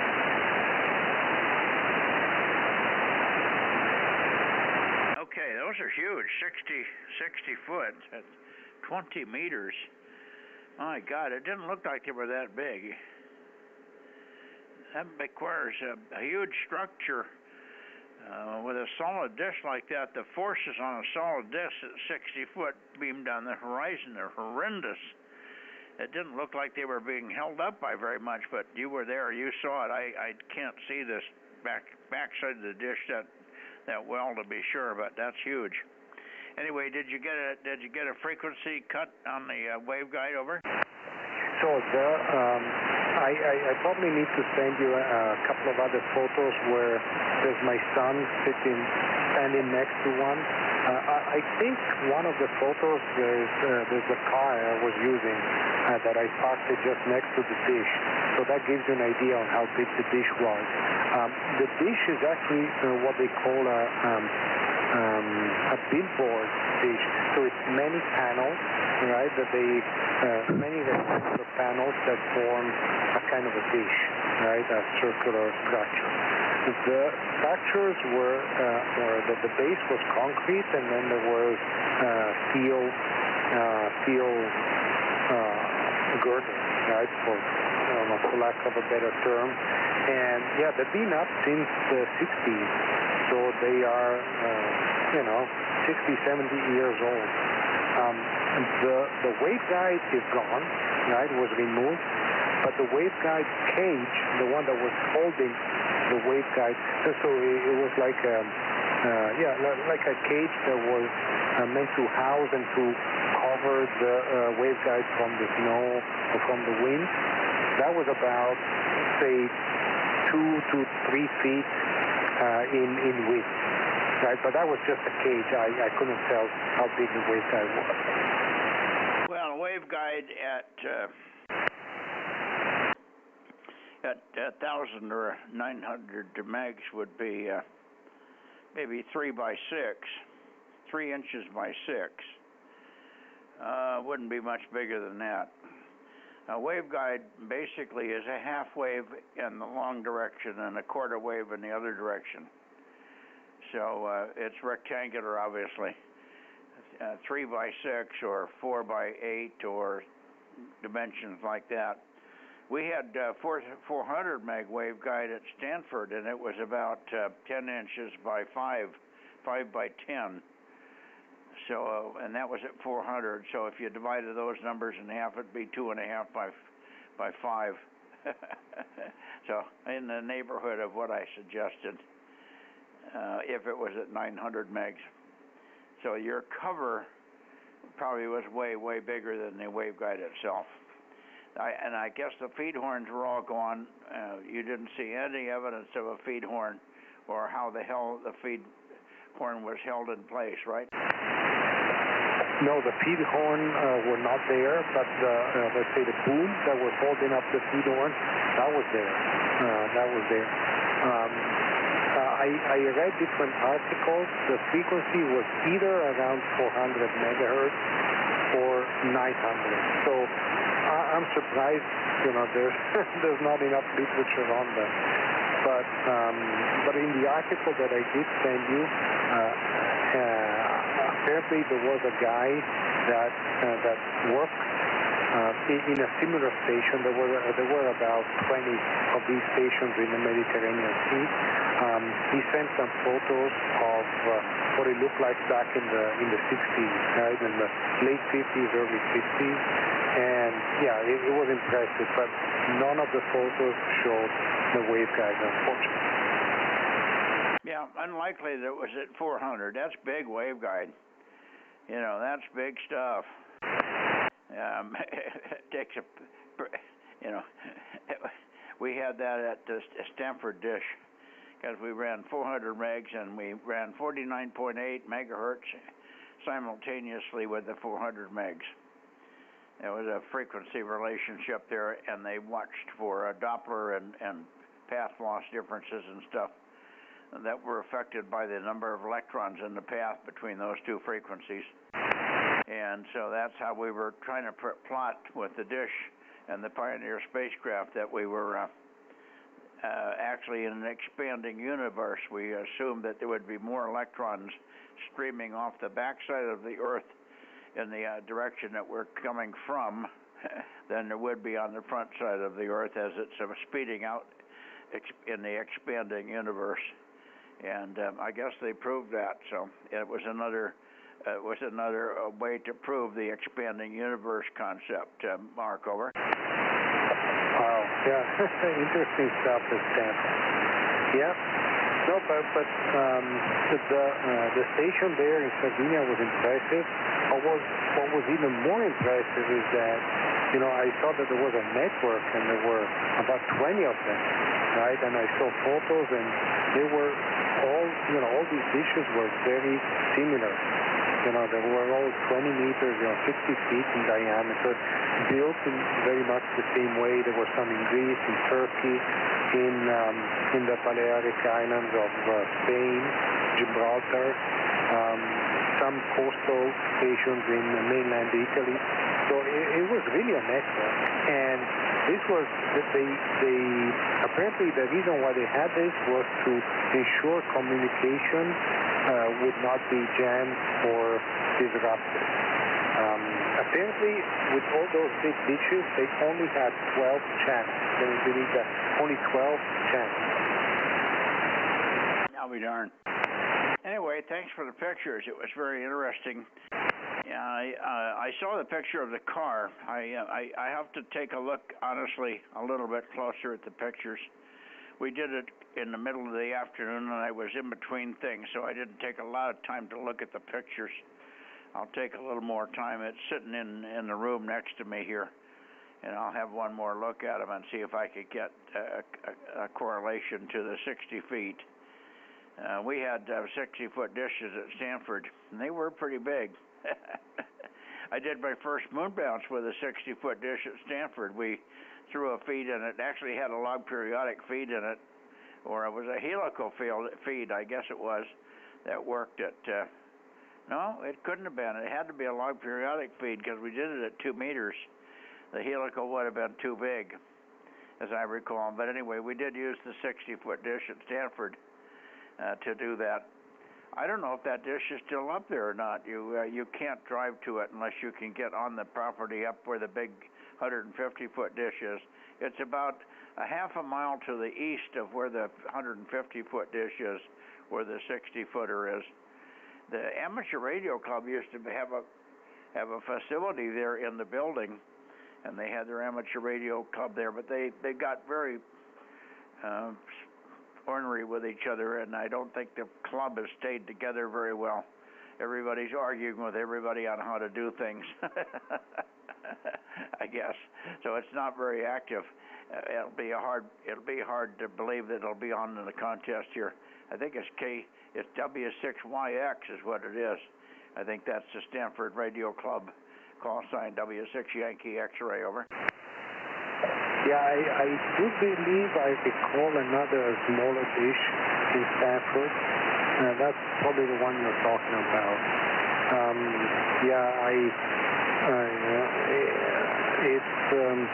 There was Stephen Mather. I don't know if you remember him. I can't remember his call sign. He still works there at the dish. So we went up there once for a 2-meter contest. he opened it up. You know, it's and the dishes in Sardinia, they were fixed though. They were planted, you know, they were pointed at three spots, one to Minorca, the island of Minorca, in Spain, about 400 kilometers, and the other two sets of dishes were pointed to mainland Italy. Yeah, very good, very good. That's a long haul, but they with that kind of gain, probably you said they were running pretty much. What'd you say, 20 kilowatts or something they were running? The literature said from 1 to 10 kilowatts. I saw also the generator room, which was mostly gutted, right? But there were 4 huge generators, right, for the whole base. And I guess it was mainly for the radio because there were only 30 people sitting at that station at any one time. Yeah, okay. Very interesting. Well, we'll talk more about it. Let me look through it a little bit more thoroughly, and then maybe if you check in again, we'll get a chance to ask a few more questions here. And there's more pictures, I guess, that we could download if I'm curious to do it.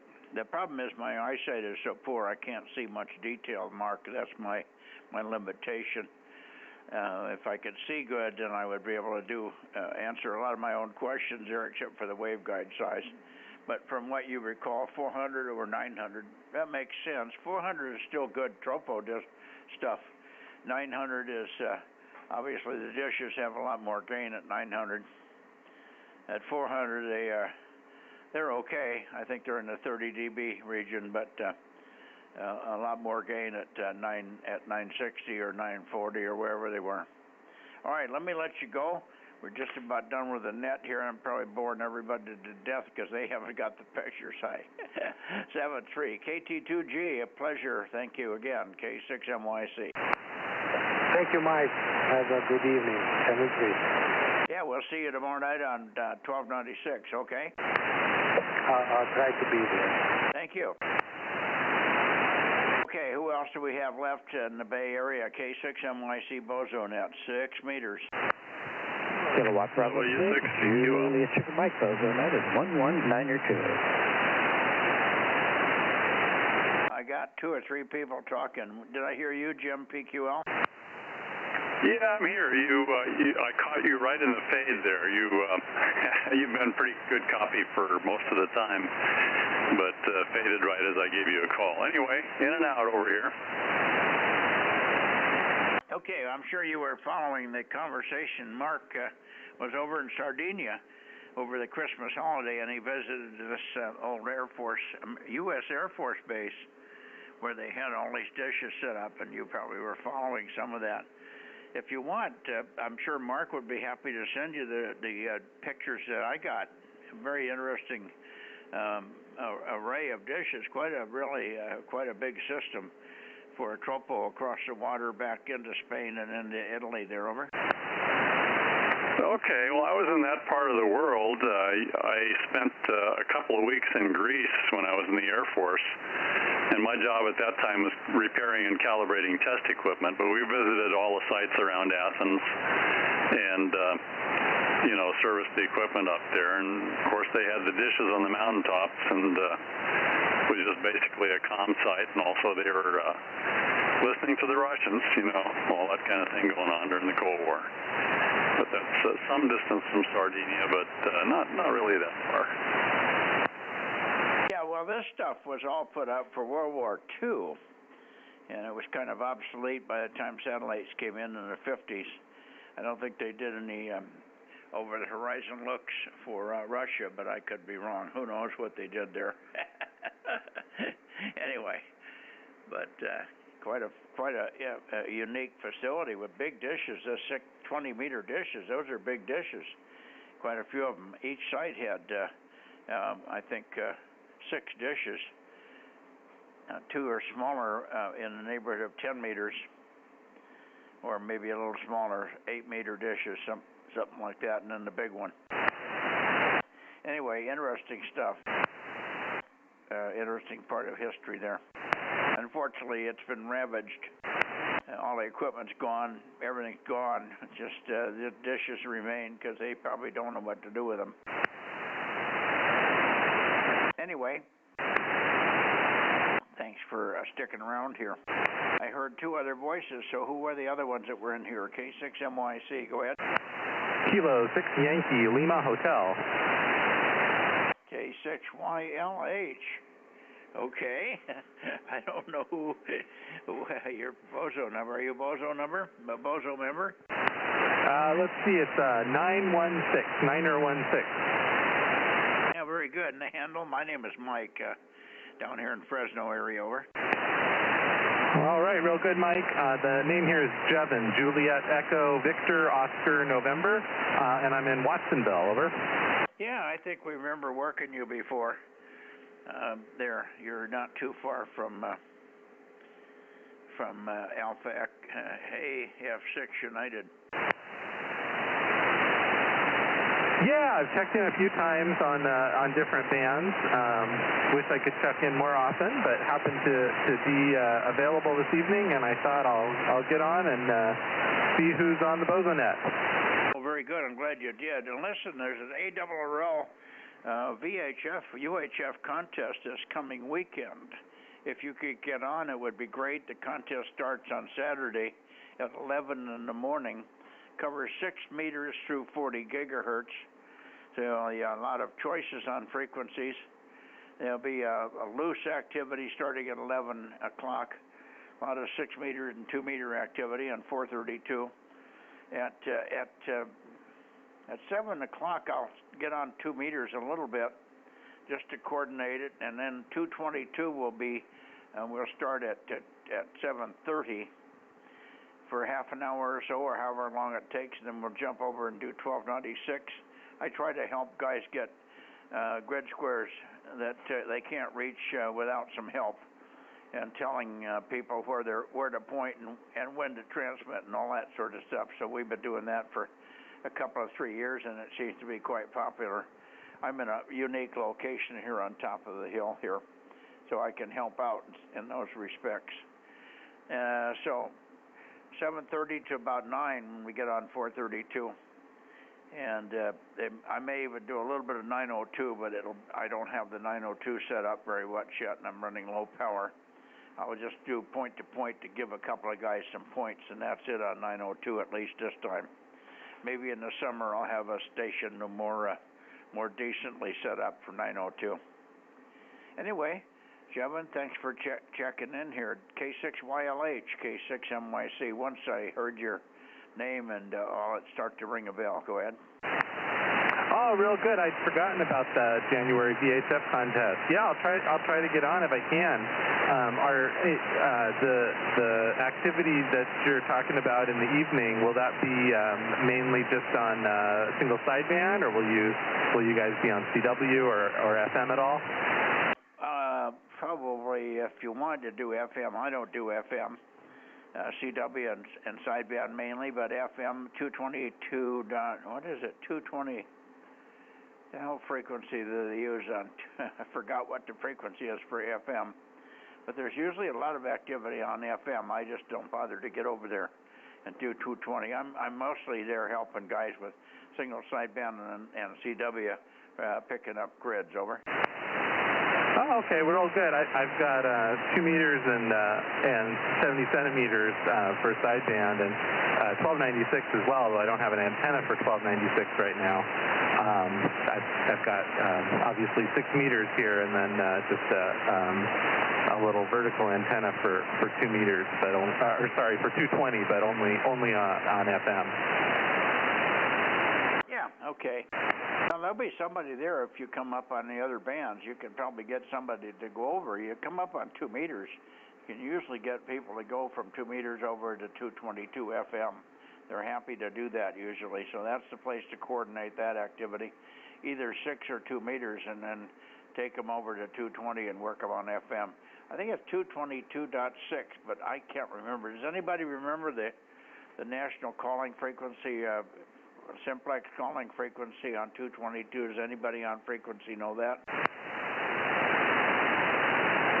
Don't everybody talk at once. Well, I think it's in there. It's in everybody's radio. Yeah, I'm sure I can look it up too. Well, thanks. I'll try to get on. Maybe we can even hope for some nice openings on 6 meters this weekend. That would sure be neat. Well, I'll send it back to you. Thanks so much as always for being so welcoming here on the Bozo Net, and wish everyone a happy New Year and a good week from K6YLH 73. Okay, Javon. One last thing. The contest runs from 11 o'clock on Saturday morning to Sunday night at 8. Our normal 2-meter net on Sunday night starts at 7:30, which means that the contest is still going during the net. I don't call the net then. Whenever we have a contest weekend, I do not call the 2-meter net. And it's usually on a weekend, so it's a 2-meter net that I do not call. Normally we do have the net at 7:30 on Sunday night, but on that particular night we will not call the net. I'm on the frequency because I find guys that don't know and have forgotten about the contest, and I'll go up to 144, 240 and pick up some guys and work them just for contest purposes, but no official net will be called. Over. Very good. Well, so noted. I'll keep that in mind, and hope to work some of you this weekend. That sounds like a lot of fun. It's been a while since I've been on one of the VHF contests. We'll try to get on this weekend. That sounds great. Thank you, 7-3. K6YLH. Yeah, Roger. Thank you, Javon. Thanks very much. 73. K6MYC now. Anybody else left here on 220 on 6 meters? Kilowatt Bravo 6, Juliet Sugar Mike, Bozo Net, or Bozo number is 1192. Yeah, 1192. Hi, John.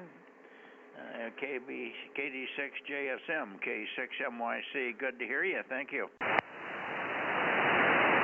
No problem. The 220 calling frequency is 222.1 for sideband and 223.5 for FM. Okay, 222.5. Jamon, if you're still listening, is the calling frequency on FM. 222.5. And the national calling frequency of sideband, of course, 222.1. We all know that. We just called the net there, but I never get on FM. I just never get around to thinking about it. Okay, anyway, thank you for that. And good signal here, John. Go ahead.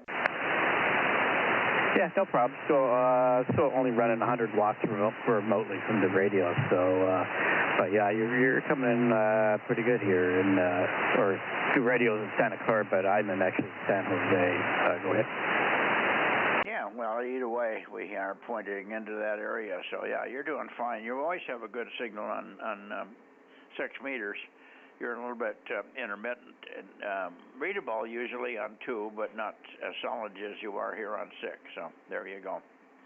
7-3, good evening. I'm going to move along and see if there's anybody else before we shut this net down. I'm getting kind of tired. I'm about to fall asleep here. KD6, is it KD Kilo Delta 6 JSM? Isn't that it? No, Kilowatt Bravo 6 G Sam Mary. Is it Germany or Germany or Japan Sugar Mike? Kilowatt Bravo 6 JSM. Okay, KB6. I thought it was KB6, but one day I thought I heard you say Kilo Delta, but maybe I just got it wrong. Okay, KB6 JSM. We got it reorganized in my brain again. Thanks, John. Okay, anybody else? K6MYC beaming the Bay Area. I bet you KW6S is gone. To bed a long time ago. What time is it, Rob? 9:32. Holy crap, yeah. We really got long-winded tonight. Sorry about that, I guess. But Oh, it was interesting stuff with Mark and stuff and all the stuff that he did in Sardinia. Yeah, that was good. Okay, one last call, Bay Area and Santa Cruz, KW6S, K6MYC. No, Tom couldn't stay up. Is there any reason to go anywhere else, Rob? Yeah, I just got a text from Aaron. He says point at him so you can pick him up. He found some issues with his station there, and he's got to get some parts, I guess, tomorrow. Who is this? Aaron, K6US. Oh, okay. Okay. I'll point down his way then.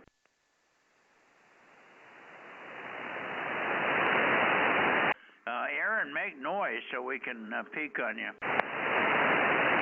Yeah, Kilo 6 Uniform Sierra, and you're hearing me better than I can hear you. But this is the new 7300 Mark II, and I was in the process of partially ripping the closet apart, looking for an interference problem, and I found my culprit. So having the new radio on was causing interference on 2-meter sideband, but fortunately it wasn't the radio. It was an adapter that I had plugged in. So that has been removed.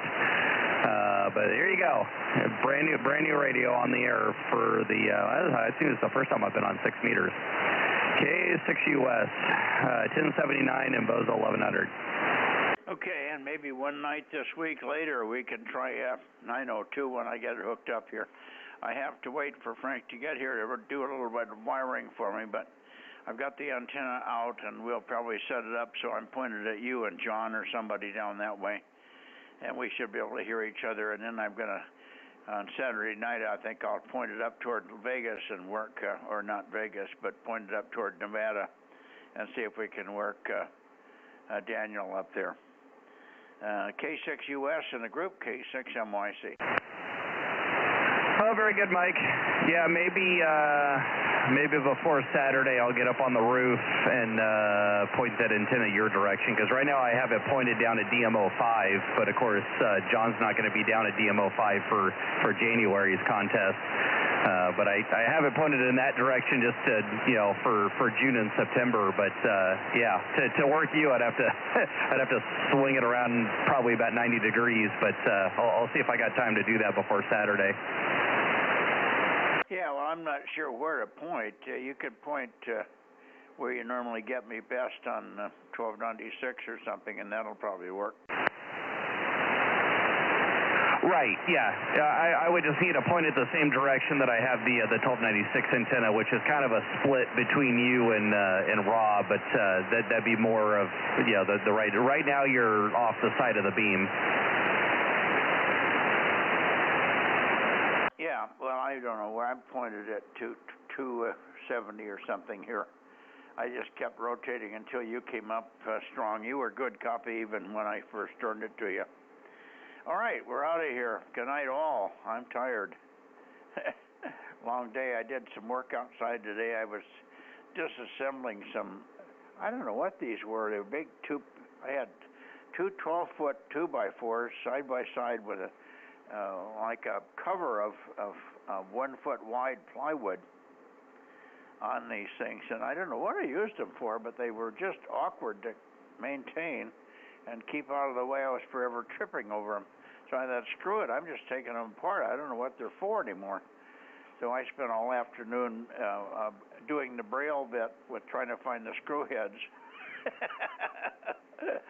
I finally got them all apart and got everything, but I got 4 nice, beautiful 2x4s that were in pretty good shape. They're a little water stained, but otherwise they're in good shape, so nice and straight. So we got two nice pieces of lumber, 4 of them actually, four 12-footers. So that was worth the effort. And I got a little firewood. The plywood was crappy and thin and soaked wet, but I'm going to let it dry out, and it makes good starter in the fireplace. With that, 73 Mark, 73 Rob, 73 Aaron, and we'll see you guys tomorrow. and hopefully I'll have 1296 running. The guys brought me a new rotator, and they said they're going to try and get in first thing in the morning and get it up and get the old one out and get the new one in. There is a junction box up there, so it's going to be a pretty easy installation. The hardest part will be getting the rotor out, and that's always a little tricky. But I'm sure they'll manage it, and I'll be out there kind of telling them how to do it, and they'll be ignoring me. Matt and Scott, K6US with the KM6SRR, K6MYC. Good night, guys. I'm listening out. All righty, good night, Mike. Yeah, we'll I'll turn the speaker down. There we go. Yeah, we'll get you on 1296 tomorrow. K6US. Okay, Aaron and Mike, KM6SR here, 73 guys. Mike, we got a count of 21 on the 6 meter, so send me a picture.